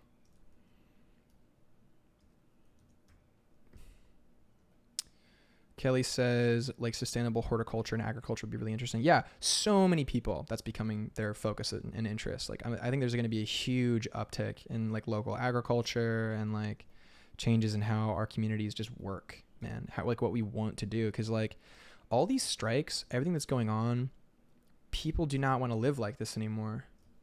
Because those structures and giant corporations and that level of efficiency, it's just like who wants that, man? Like what? You go into your 9 to 5, you do like nothing and nothing for the world. You punch out, you go home, and what? You like watch TV and do whatever. Like, dude, that sucks. That sucks, man. We're living in an age where we have philosophy, we have art, we have the ability to write and create and to learn how to be creative. Like anyone can learn to be creative now. That's a miracle. That is the result of like a positive outcome of globalization in terms of like free content, free education. Like even me teaching you this is a result of technology and growth, right? That couldn't happen 40 years ago. That would never happen 40 years ago. Like, good luck learning any of this from anyone ever. But now we all get to learn together, which is like so beautiful. And I was so grateful for everything that I learned when I was younger, in high school and through university and everything like that, like from the internet, from people, you know, like modern day James and Steven Zapata, like guys like that, you know what I mean? And like I really want to be a guy like that for people. Salmon says, nice, he's a skinny boy. Yeah, so basically we want to put this character's power not in their stance or their visage, but in what they do, how they are. Right? That's the goal with this character.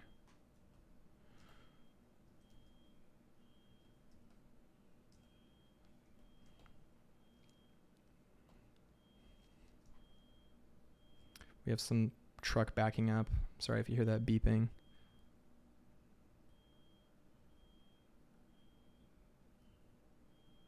Could be a fire alarm from a neighboring building. Or a smoke detector alarm. I should say fire alarm.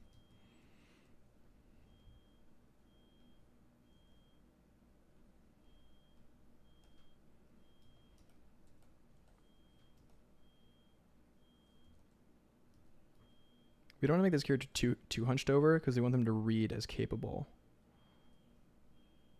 Right?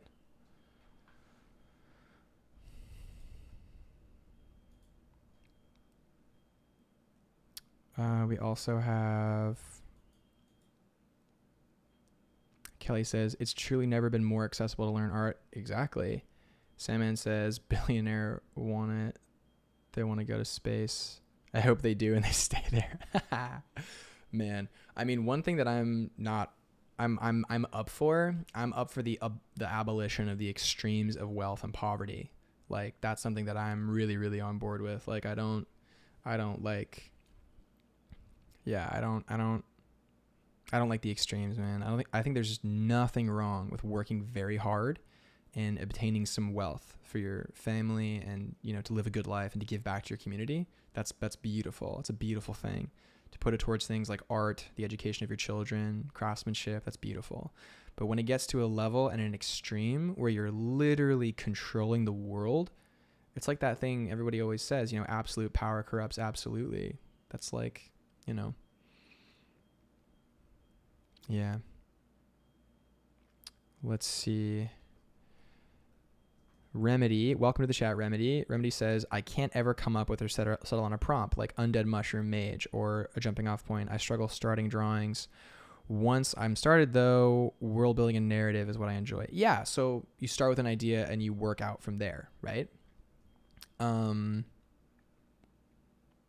says, sounds like a smoke detector. Somebody's cooking. Simon says, I thought I was in my home. Abe says, do you also do the thing where you contrast everything, like a gentle muscle head or a psychopathic kid? Oh, interesting. Like subversion or like having yeah, that's good for character. If the story needs it, then that's great for characters for sure. Remedy says, do you have any suggestions on how to come up with prompts more quickly for more narrative iteration / reps? That's so interesting. Yeah. Well, honestly, here's the thing is that when you train the fundamentals of thought, so what we covered before when we were talking about like what assumptions we had, what worlds we were, like certain things that we needed to clarify, And then in terms of like for the grounded versus ungrounded fantasy element stuff like that, like covering that stuff helps you take any idea to a high degree of exploration. We also got, Lashy says, Medici family, they made Italy great, but cultural and art is so huge. Yeah. So like that is a great example. I don't know much about the Medici family, like in terms of like what they actually did. I know the romanticization of them and like that stuff, right? But I of course I wasn't there, so I don't know. But you know, that is a benefit for sure. Connor McConnell says, I have the opposite problem. I struggle to follow through and finish ideas. Buddy, you're in good company. That's like my middle name. My middle name is cannot finish an idea. That's why I like VizDev so much. You don't need to finish ideas. It's like you just sketch something and they're like, okay, we need this. Or you sketch something and you move on to sketch something. Like, you don't really need to finish much for VizDev unless you're like in that stage of, you know, development. They need like a final thing for a thing, but then there's people that are good at that. But for me, I like just, you know, initial ideas and that kind of thing. It's cool. So, okay, what's cool about what we're thinking about here is that we have a character that is a priest. When we think priest, like us in the chat, we're associating it, number one, with Christianity, because that's the Westerner association with that word to, you know, a Western religion, for instance, which has become Christianity, you know? Of course, it came from the Middle East, but it is predominantly Western now. So let's examine that, right? So we're thinking about Christianity, we're thinking about being a priest, all that stuff. Oh, cool.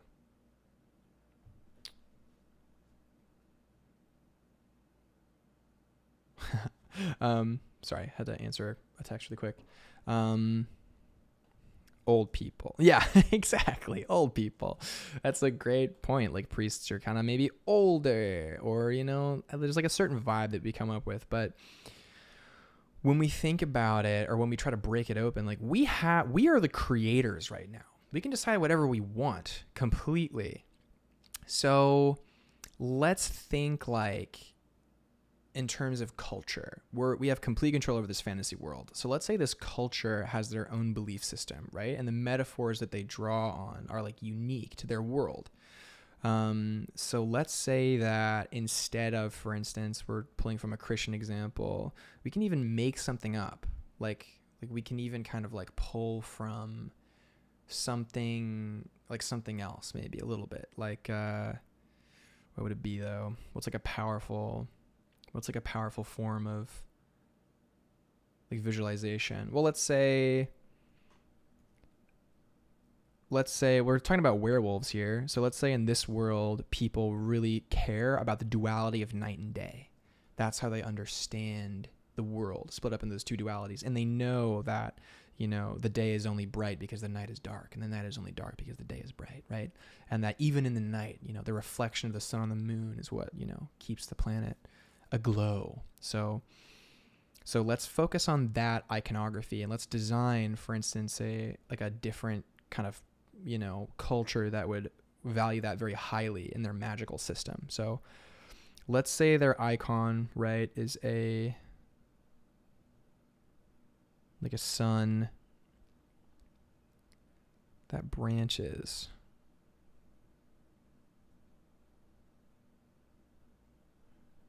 And the symbol of, like, you know, I don't want to say good guys, but like, you know, the guys who follow the day. We're keeping it ambiguous for now. Kind of have this icon, right? Let's say that. And it's followed by a circle. But one way to know who these guys are is, let's say, for instance, this guy, right? He is a hunter of werewolves.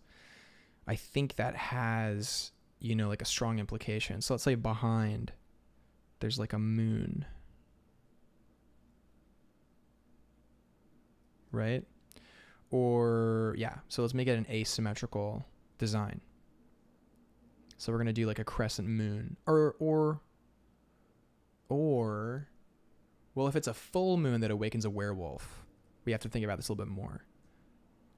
Like, let's say there's the sun and below it here is a full moon. So for them, it acknowledges the sacredness of the sun. It acknowledges the power, but we also have the full moon below.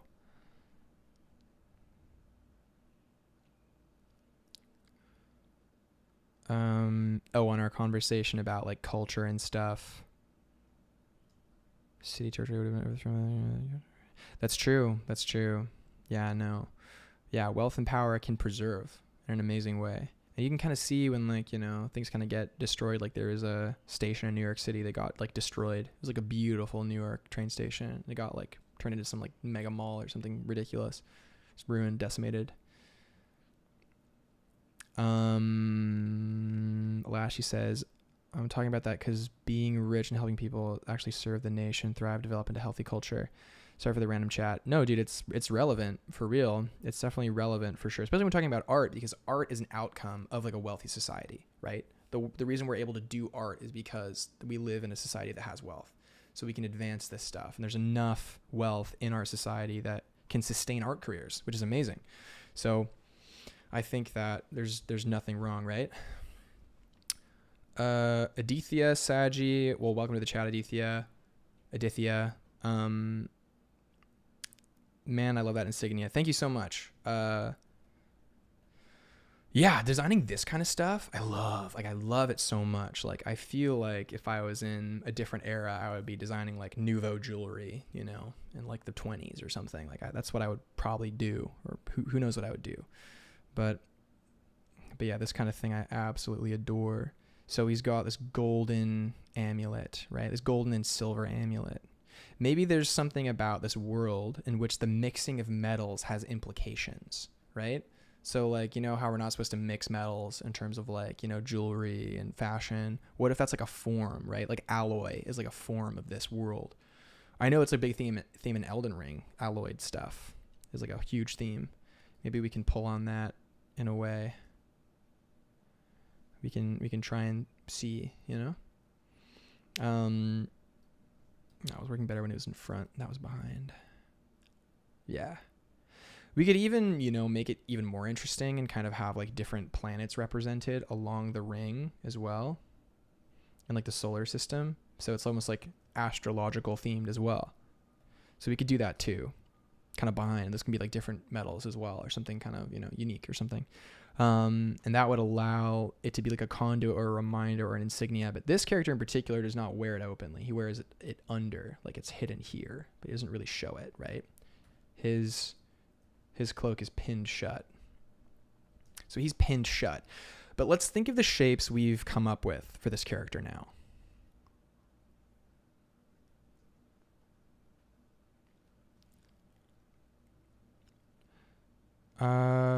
Chamomila says, hi, actually from some point of view, all pagan / shaman / voodoo dudes are also priests of different kinds of religion. They pray, they have some rituals. Yeah, so that's kind of like sort of what I was getting at before when I was like, well, what's the first idea we think of when we come up with a priest?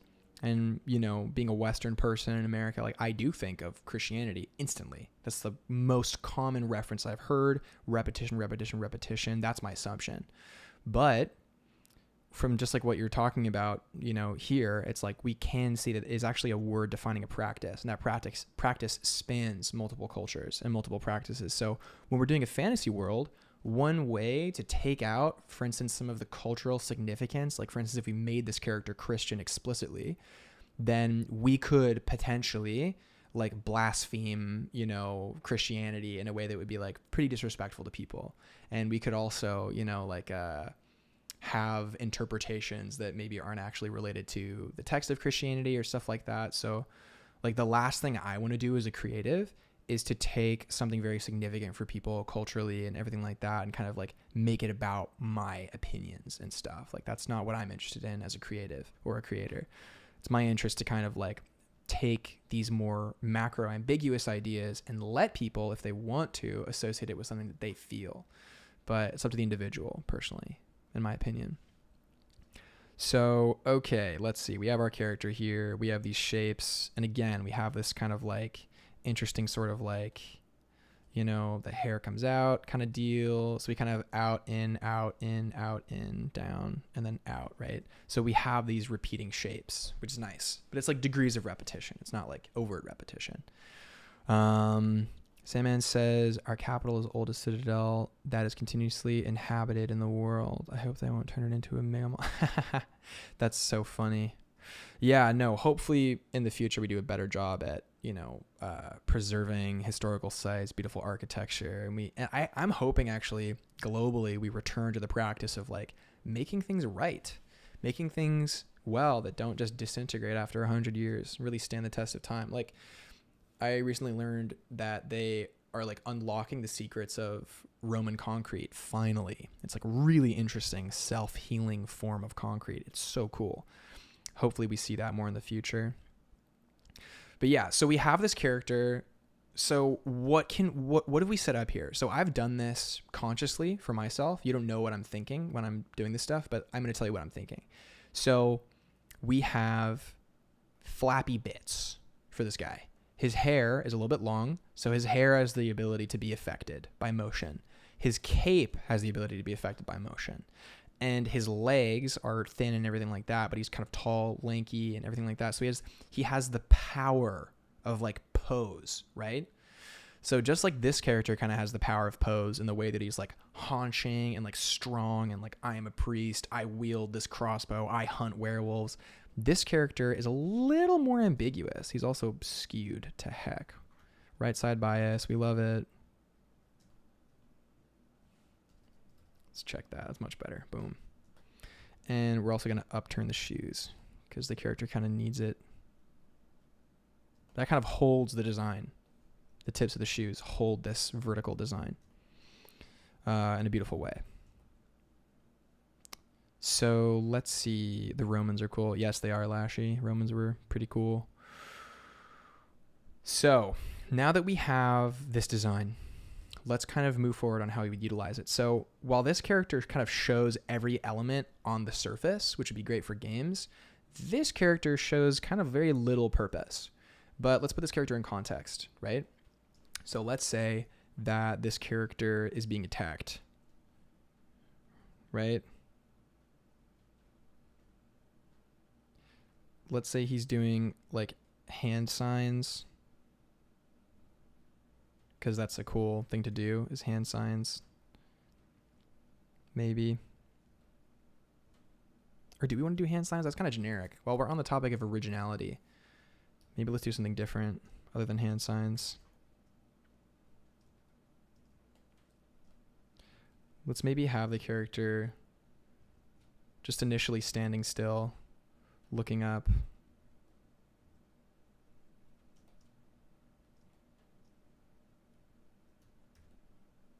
And his hair is blustering, right? Because we set that up. We set up the blustery hair. And let's say that he's kind of being pushed back a little bit. And we have his cape. So let's make good use of it.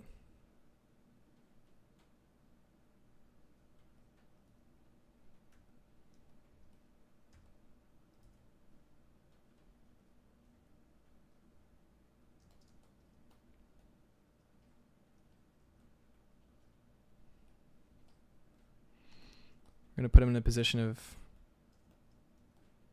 strength because he's got to be like rooted in his stance.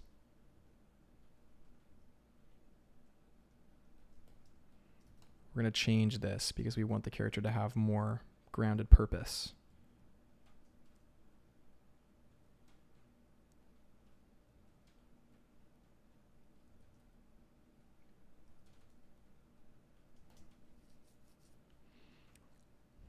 Salmon says, that will be awesome. We have some East Roman bridges in Kurdistan too. It's like 1,000 years old and being cleaned up by to be a tourist attraction. That's great. Yeah, that's good. Longevity. We like it. Oops. Hit the wrong hotkey. This reminds me of a design actually of I think you know them. They're also Serbian. Lashy. You know Ognian? This reminds me of one of his draws in your styles like a while ago. Iris. Iris says, oh my gosh, the two words I love to see next to each other is mushroom and mage. Okay, well, we got to touch the mushroom mage then before Iris goes. That's for sure. We got to do it. What's our time looking like? 5:22? Ooh, okay. Not a whole lot of time.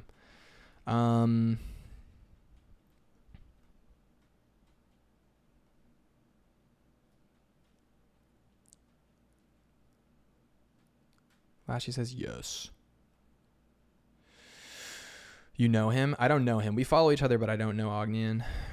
I think we have a mutual friend though. My buddy Corey, illustrator.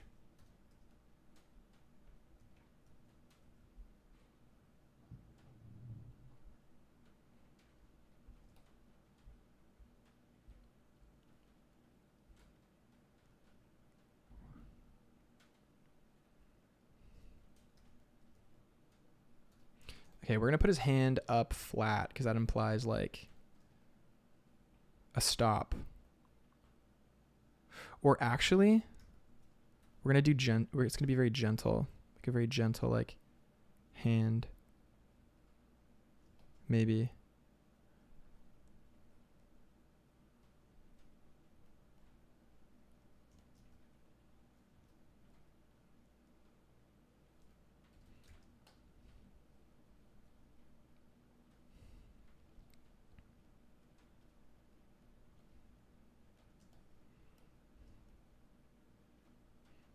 And then this hand below is also doing magic stuff.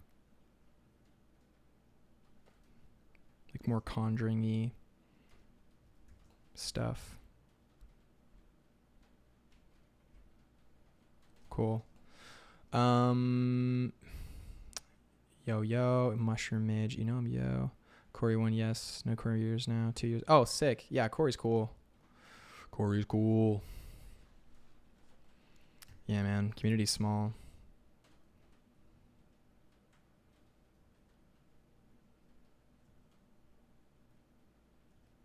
Yeah, Corey's a chiller. I haven't spoken to Corey in a minute. I got to catch up with him. He's a Florida boy, if I remember correctly.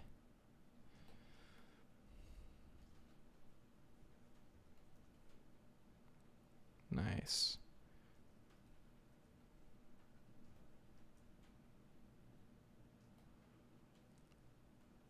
You know Alex? Yeah, I know Alex. Yeah. Alex is a chiller.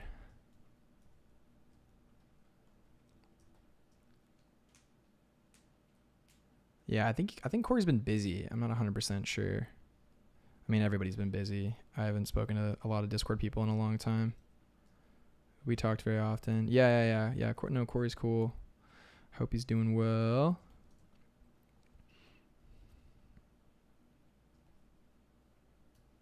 All right, so we have this character. Maybe we have him kind of like almost leaning forward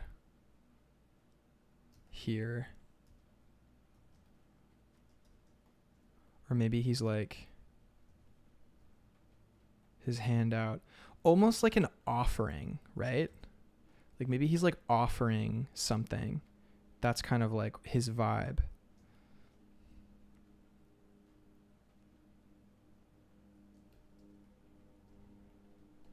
It's like leaning forward. And that way we can have the cape be even more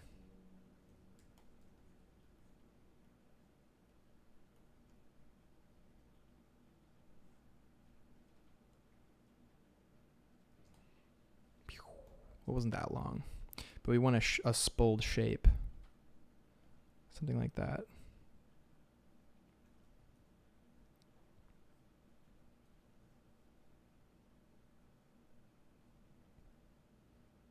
Comes back to here.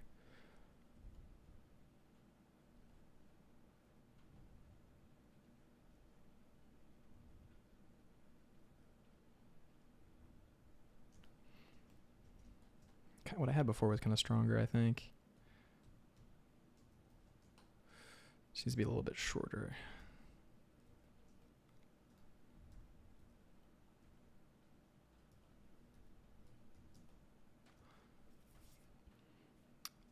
I don't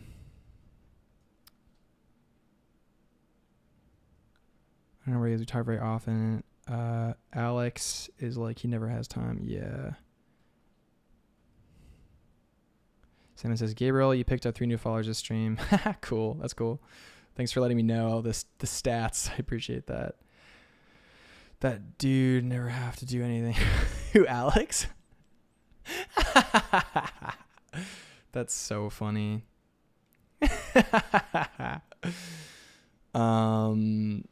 It's okay to make it long because it's the rule of cool. I like that. It's true. It is the rule of cool. Such a businessman. He knows everyone. James Lee, the guy with the Carl Kapinski. He's got That's so funny. I love Alex. He's great. Hey, Gabriel, what fuels your creativity as an artist? It can be anything, series, book, maybe habits, etc. I've been lacking motivation lately. Alrighty, let's get motivation-y. You have one life on this planet of Earth. One. That life, lucky for you, is filled with all the joy and wonder that this world has to offer. All the amazing things to learn throughout the entirety of human history. Everyone before you and after you is working to contribute to this ever-progressing world that we live in. How amazing is that? That's so cool. You get to be a part of it. That's super interesting. You can literally go on the internet, ask it a question, and it'll give you an answer, maybe. You know, I don't know. But it's like, you can learn the biology of how like wolves communicate with their ears, and you can write a short poem about that. You can learn the science of clouds and like, you know, write a children's book about that or whatever. Like in terms of creativity, motivation, everything like that, everything you see, man, it's like every beautiful thing in this world is an answer to a question that is already in your heart. All you need to do is figure out what that question is and answer it for other people too.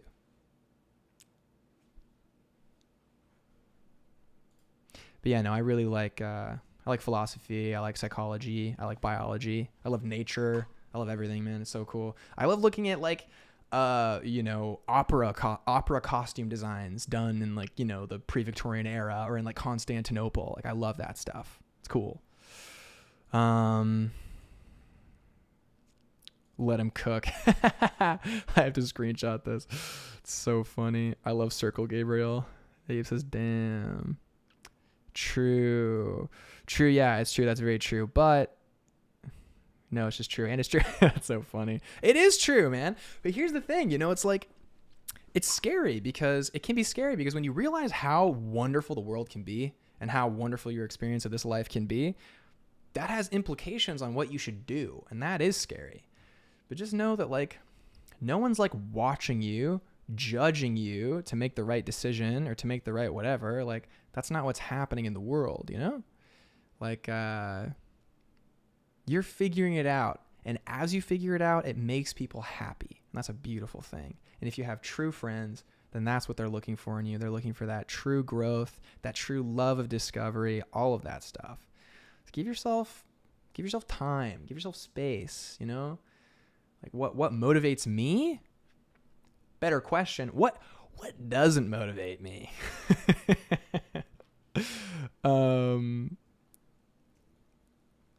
Damn, that was inspiring. Ah, cool. Okay, see, no, don't say that. Happy to meet all the good people here. Hey, me too, man. I don't know what that is. I'm not going to say that out loud. I don't know what it means. I trust you, Bugsy, but not that much.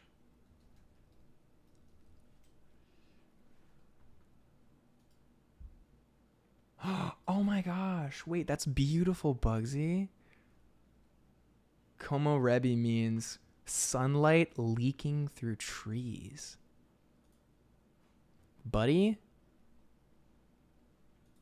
That means a lot to me, Bugsy. Thanks for saying that. Thanks for saying that, my dude. Appreciate that. Kelly says, yeah, that fits. Let's go, baby. Let's go. Okay, so we have our guy. our werewolf hunter guy.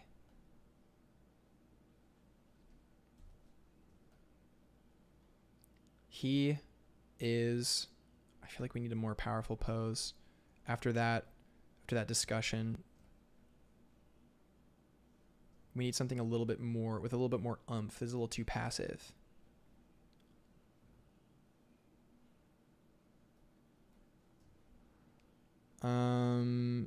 Nab says, I've been just lurking for the past 2 hours, but I just want to say that your streams are very great. Keep up the great personality, buddy. Well, it's hard to drop when it's just your personality. Like, I feel like I'd rather, like, okay, no shade to, what's his name? Ethan Becker. No shade to Ethan Becker at all. But it's like, I'd rather be like the happiest, most joyful, inspiring person I can be than like lean on a negative archetype, you know? Like a negative archetype can be powerful. Sometimes for comedic effect, I dip into it, but it's like, I prefer to, you know, really, really like listen to my heart, which is a heart of joy. Lashy says, Kelly, I've seen that you grow veggies. Very cool. Oh, sick. Let's go. Let's go. Yeah, Ethan scares me sometimes. I know people who know him, and apparently he's like the nicest guy ever, which is awesome, you know. So that's great. That is great. Okay, I know the fix. So what's drooping here? The cape is drooping. That's taking energy out. So we're gonna have it so the cape is actually whipping over. And we're actually gonna place the emphasis above the head, I think. Maybe we make him a little more focused. No, I like the upturned look. I also like the idea that maybe he's closing his eyes. So his eyes are closed. And what I'm imagining for this frame is like, you know. Okay, let's actually draw this out because I really want to draw this out. So, all right, I feel like I'm back in my element a little bit. I've been streaming for like 3 weeks now. Maybe this is my 4th week streaming. And like, I feel like I'm finally, you know, Kelly asked earlier, do you ever feel like you forget how to draw? And I definitely felt that way. So let's get back into it. I feel like I'm finally getting back into it. So let's say this werewolf.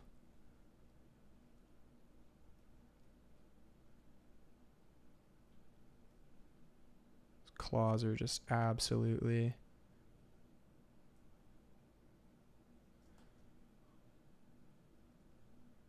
His teeth. Angry teeth. This is an angry creature. And he's facing off against this angry creature. Let's check the chat really quick. Kelly, I keep adding more and more flowers to my yard in secret hope that everyone in the neighborhood loves them. Oh, it's beautiful. Sandman says Ethan is funny too. Ethan's very funny. He's a funny guy. Bugsy says anyone wants to be a good or bad person, but nobody wants to be the Rat King. Abe says I'll have to go take care of everyone. Yeah, take care, Abe. Thanks for dropping in, man.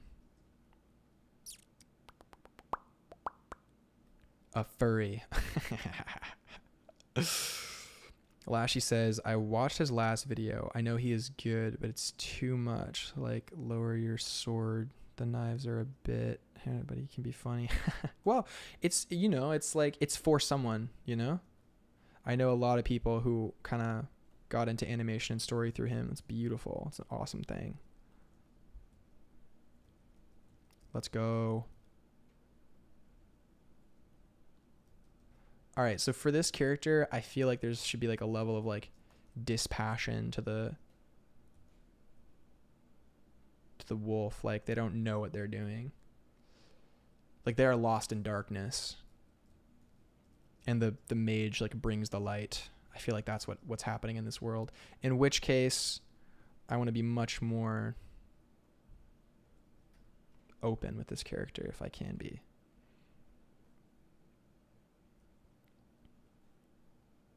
Like maybe his hands are fully back, like he's fully trusting. Or like out more, like, yeah, they're out.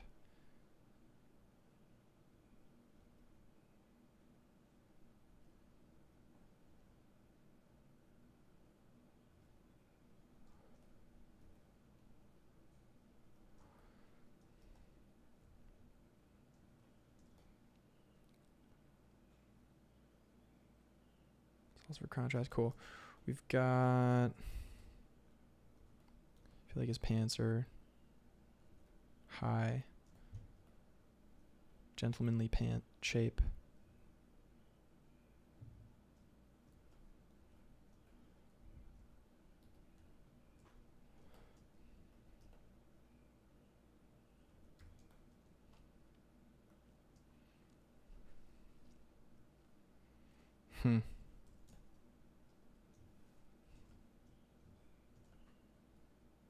There's something about this isn't working.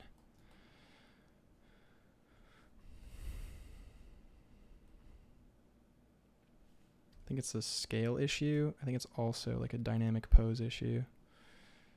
Like his legs need to be more spread apart.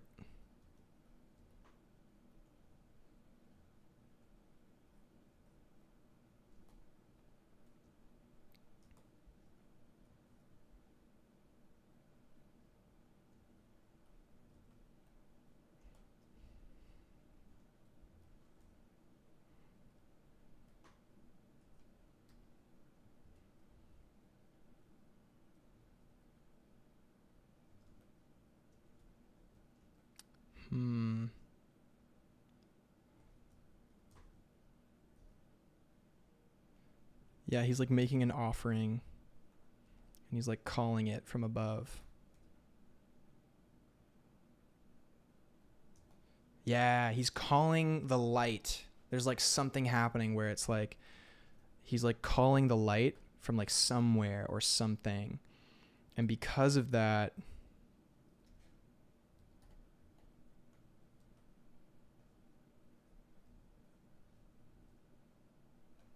it's like rooting.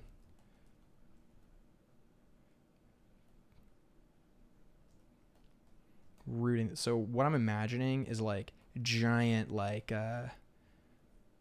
chains made of light have like leapt out from the ground and are like have like clamped down on him. That's in my mind kind of what's happening in this image.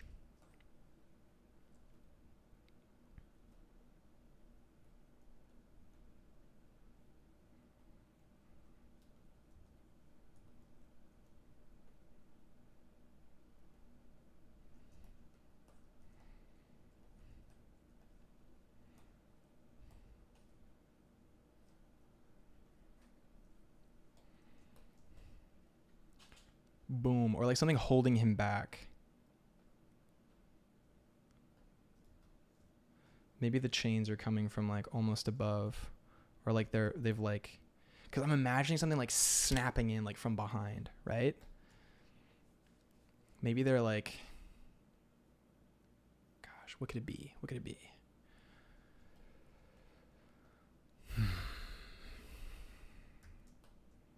Yeah, let's say they're coming in from all sides.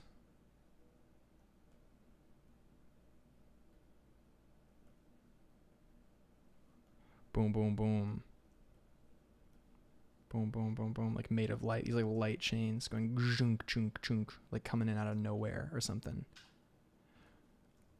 And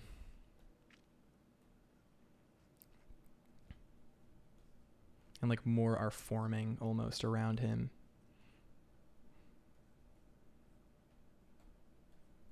Stuff like that.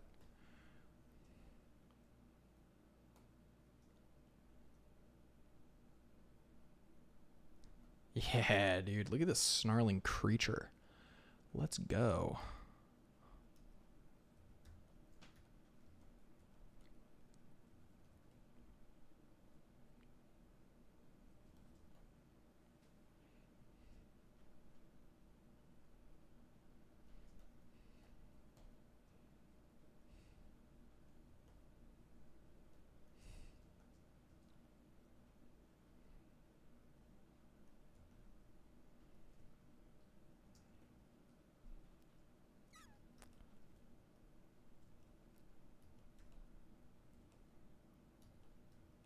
Nice.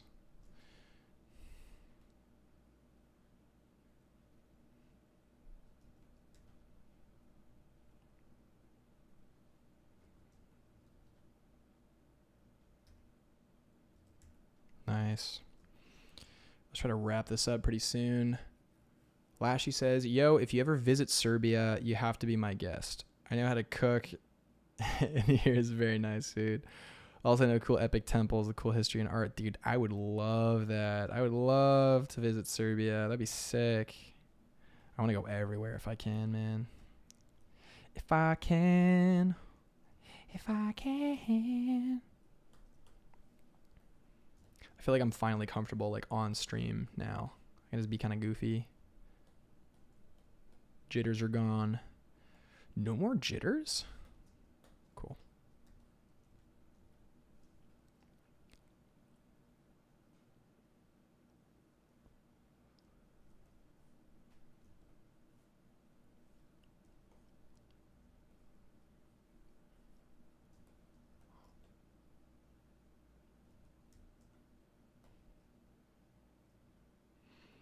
Rip Mushroom Mage, maybe next stream. Well, here's the thing. We kind of have the concept for this down, right? We kind of have it down, I feel. What I'm imagining is like constellations almost form and like lock this creature. Like he's calling from like the stars or the sky or like the night sky. Like he's a night mage. He gets his power from the night sky. He's not like a sun mage. He doesn't get his power from the sun, really. Or like he does, but he's like specialized in the night sky. I'm feeling like it's kind of wholesome a little bit. Do I have to go? Let me check my time. Let me check my time. Oof. All right, 10 minutes. All right. So werewolf, hunter, mage, or priest. I feel like we came up with something cooler, in my opinion, than the initial brief or the initial idea, right? So actually what we've done is we've gone less grounded, actually. So from more grounded, less grounded. We've gone from like being, you know, they're magical creatures, but it's grounded, to like more ungrounded because now there's magic. There's like a lot of magic, right? But I'm imagining there are rules. So it'll probably fall like around here.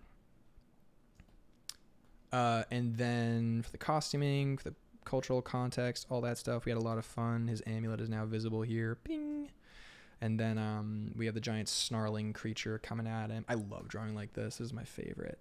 And this creature is like just so upset, you know, like, rah, like how could you bind me here? And like, you know, he's got his other arm here, and it's also bound by the star. Like everything's bound up, so he can't reach him. He just can't get to him.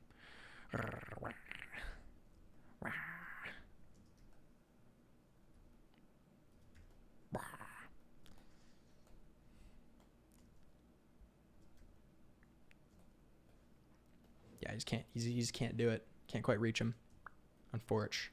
So let's do Mushroom Mage before we go, really quick. Mushroom Mage. So we're gonna flip it on its head a little bit, or actually, do we need to? Undead Mushroom Mage. Oh, Lashy. Thanks, man. I can stay on for like another minute because I found out the plans I have later got pushed a little bit. Let's see. Lashy says, Gabriel, before you go, have a good day. Oh, thanks, buddy. I'm on for a little bit longer. We'll push it. So we have fantasy genre. We have the character is neutral evil, and the era is medieval, and it's very ungrounded. Nice. Oh, damn. It's late. Character is ungrounded. Well, mage implies magic, so we kind of have to have it be a little bit ungrounded. A little bit.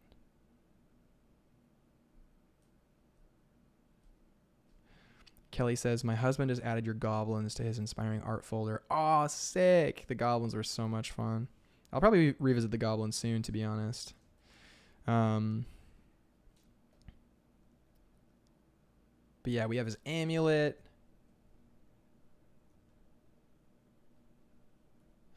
We have the character's kind of capey design here, which is cool.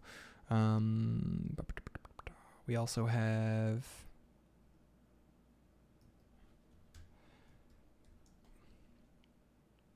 little pointy shoes. We have the pose we worked out for our character, how he summons from the light. Maybe we see like a slight beam of light coming down a little bit. You know, like those kind of ever so slight beams of light. And as the beams of light appear, it goes ka-chunk, ka-chunk, ka-chunk.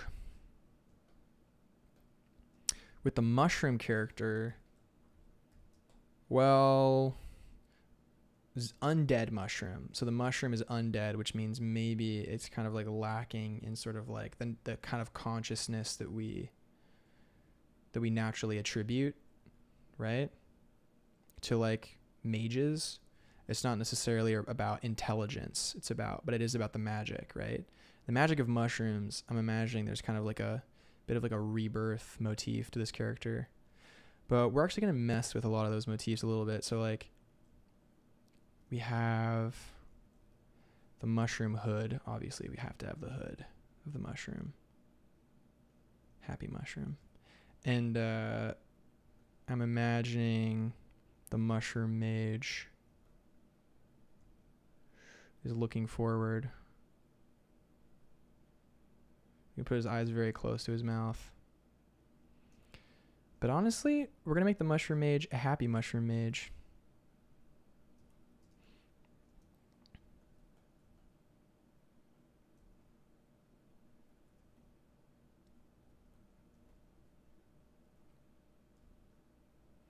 Happy little mushroom mage. And you know what? This mushroom mage is going to... It's undead, though. So it's not contributing to life. What is it doing?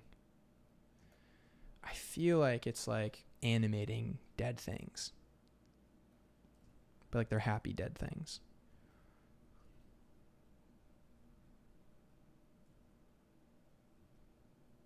Or actually... Yeah, you know what the mushroom mage does? He takes dead trees, dead corrupted trees, and makes them like home for like beautiful like mushroom. He like animates death a little bit. He makes them into beautiful like mushroom homes for like creatures and stuff. We're making the mushroom mage a good guy.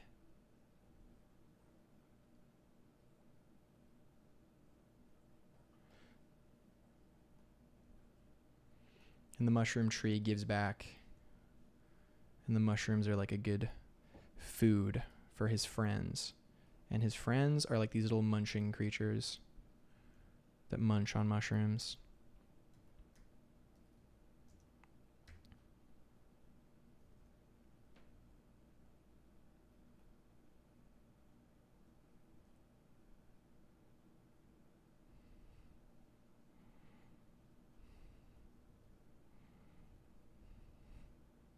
He's like holding it with his little paw. He's got little ears. Just like a little creature. It's a bit cryptic.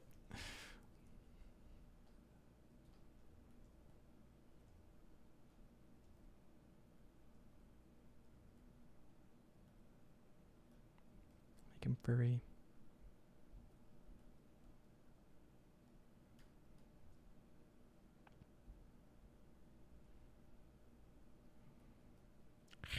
He's like munching on a little, almost looks like a little person. That's a little too person-y for me.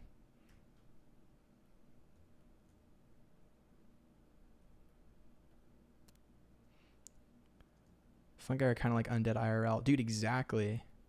That's the thing. So like, let's make it about life.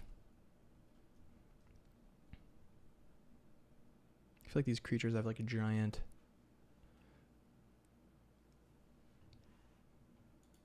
Oh, interesting. YouTube is not receiving enough video to... Oh. I hope things are still working. Oh yeah, okay. We should be good, I think. All right, let's continue. Cool.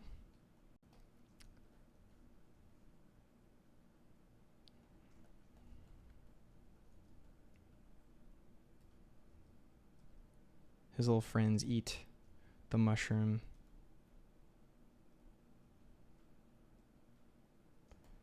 Eat little mushroom. His little eyes. Little cute guy. Or something. I don't know. We're figuring it out.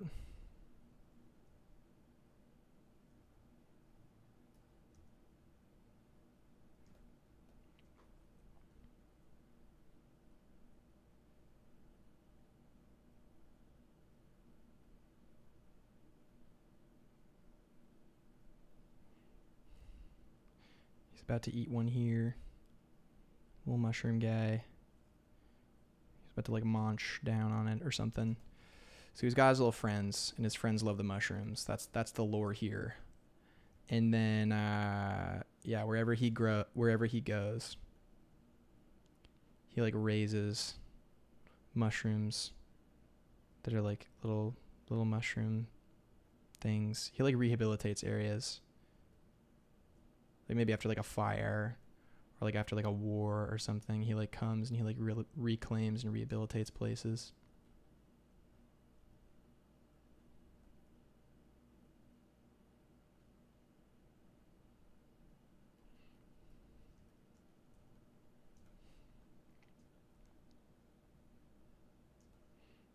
He's like a little guy. Look at him. He's so cute.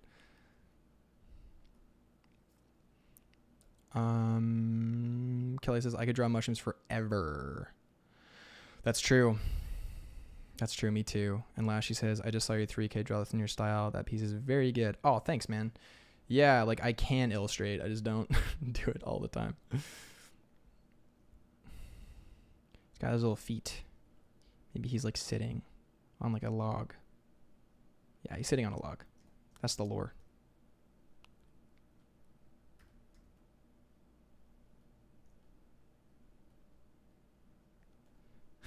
Cool. All right, so we got a little mushroom wizard mage guy, undead mushroom wizard mage, who's like a happy mushroom lord of the forest, and all the creatures love him.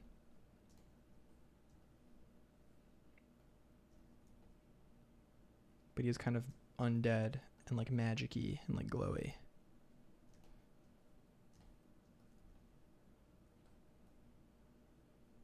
Yeah, exactly. He like summons mushrooms to like fix the world.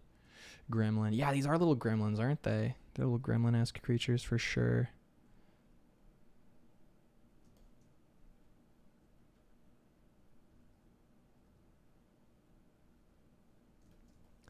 Cool. Glad we figured out our mushroom guy. Our undead mushroom guy. I feel like we could vary this a little bit. Make good use of the Pringle technique we know from our good friend TCK. We love to Pringle.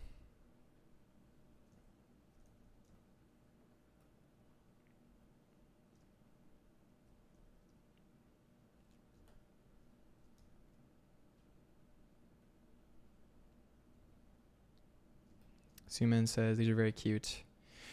Yeah, so like, you know, just a little quick idea, but here we have it. We have our mushroom mage, and he's like summoning mushrooms, or maybe it can be a lady. It can be a lady mushroom character. Make it a little bit more curvy. Imply some other shapes. It can be a curvy lady mushroom mage. It's allowed.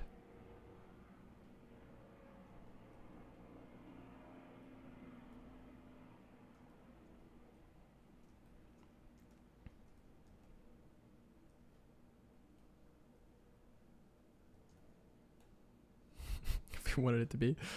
Boop, boop, boop, boop, boop.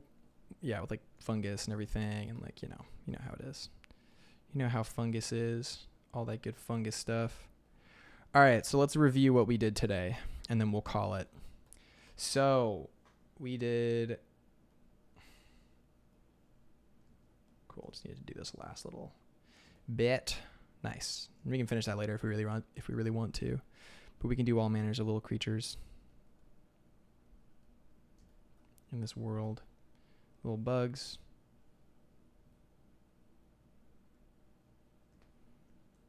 Little whatever.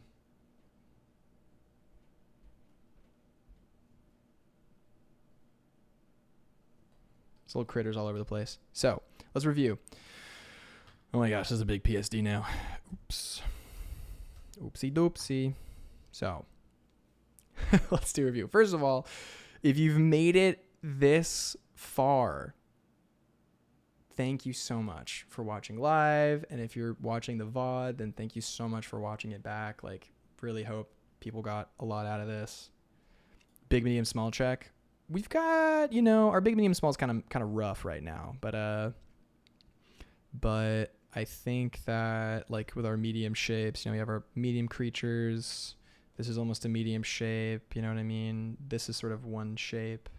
So for illustration design, I would say this is a successful composition if we were to finish it. And we might do something else in the front. So it's kind of spilling forward a little bit. That could be fun.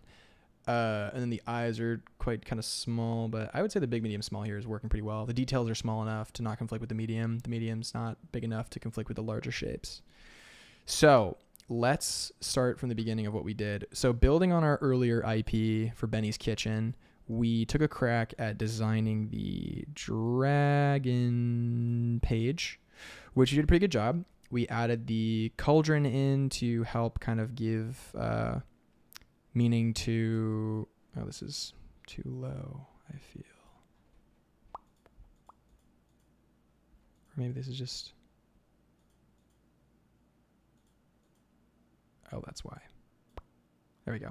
Yeah, so like we gave meaning to the dragonfire by attaching to the cauldron, which is kind of spilling off the edge of the page. That kind of, adds a storybooky feel to it, adds like continuance. We designed 3 kind of, we had this from last time. This one over here, we kind of cleaned it up a little bit, shortened it a little bit. This one we started but didn't finish. This one we started but didn't finish, but we've kind of covered all bases. So we have the full body of the dragon, which kind of explains everything. We have a pose, which really expresses how the dragon moves when it's breathing fire. We have an up shot, a down shot, cute face, and we have a side shot, wide open mouth. So this gives a lot of information to designers, to everybody, blah, blah, blah, blah. So then after that, we were talking about character. Someone asked about character, and we just kind of popped off. So that became the next part of the stream. So we started looking at, how props add meaning to a character. So we started with a neutral character, and then we added a katana, which made that character like very different all of a sudden, right? Just like regular character story, bad as like life in school or life or whatever. And then boom, katana character, completely different implication. And then boom, where's our sword guy? Is he at the top? Oh my God, he's at the top. Our sword guy, again, very different, even from katana guy. Like these are 2 very different characters by like the cultural implication of the sword they're wielding. And we talked a lot about that. Then after that, we pushed forward with taking a couple briefs from the chat. So the first brief was werewolf, hunter, priest, then undead, mushroom, mage. For werewolf, hunter, priest, we first covered kind of like, what genre implications, character, kind of persuasion bias was, all this different things, like what their specialization is, kind of like the era they live in, all that stuff. Like we summarized all that stuff. And then, so then after that, we kind of came up with some ideas. So the first thing was like if we have werewolf, hunter, priest, let's just pull from the most obvious example we can, which is give him a crossbow with silver bolts, big old silver cross, big old cape, crossbow bolts, bear traps, boom, werewolf, hunter, priest. Then we thought like, what if we go a little bit further and look at some of the deeper implications? So when we did that, we came up with a bit of a darker character, a little bit more of a confusing, ambiguous character. And this character, we've kind of separated from Christian iconography and kind of added sort of like one of the central themes of werewolves, which is the full moon. So we thought about planets, astrology, the sun, all these different metaphors. We baked it into an insignia for the character. And then we kind of decided that, okay, he draws his power from like the constellation, the sun, space, everything like that. So then, boom, we came up with a key example. So summoning light from the heavens, right? Summoning like from this other plane of power from the heavens, literally, like physically, space and stuff, like, but that as a metaphor for the heavens. So again, keeping it, grounded in astrology, but it's still magic, right? Then we did our giant werewolf, like a huge werewolf who's like trying to get him, but is being held back by like chains of light, which we didn't imply here because this is just literally scribbles. But, you know, that's the kind of what gives the power, is these like light beams coming in and holding this creature back and imprisoning this creature. And hopefully, you know, the outcome is that it is like kind of tamed or like brought back to normalcy. So the hunter, he hunts the werewolf, not the victim of becoming a werewolf. So we kind of like added that sort of thing. We also adjusted how grounded it is, because our first idea was actually very grounded, right? And you could back up stuff by science with some of this thing. So it's like only a little bit ungrounded, but this one is very ungrounded because we're relying on magic. And then after that, we went back to Mushroom Mage and just made a happy undead Mushroom Mage. We defied the implication of evil with undead, and we made it so he transforms dead forest into a mushroom kingdom for creatures to live in, habitation. It's beautiful. So that's kind of what we did. Huge thanks to everybody who tuned in. I think someone in the chat wrote, next stream, can I shut up so I can draw the cute dragon story? Yeah, yeah. The next stream, I might take less questions next stream and be a little bit more focused. So I'll have to finish this later today, hit my quota for design, and see how we go. But thanks to everyone who joined so much. I had an absolute blast doing this stuff, and I will catch you all soon on the next one. My next stream is on Thursday and then Friday as well, similar time. I might go a little bit earlier for the next one, but it seemed like a lot of people were available around this time, so I might stick to this time. Lashy says, love it. HG says, thank you for the stream. Keep it up. Like the vibe here, and it's so interesting to see you work. Cool. I'm so glad. Dude, I'm so happy to stream. It's great. Thanks for tuning in, getting my watch hours up. Hopefully I can monetize soon-ish. I don't know. And if you think this is valuable, definitely, like, you know, your art friends or your concept art friends or character design, if anyone needs help, you can point them towards the streams. We're always doing demos. We're always talking theory.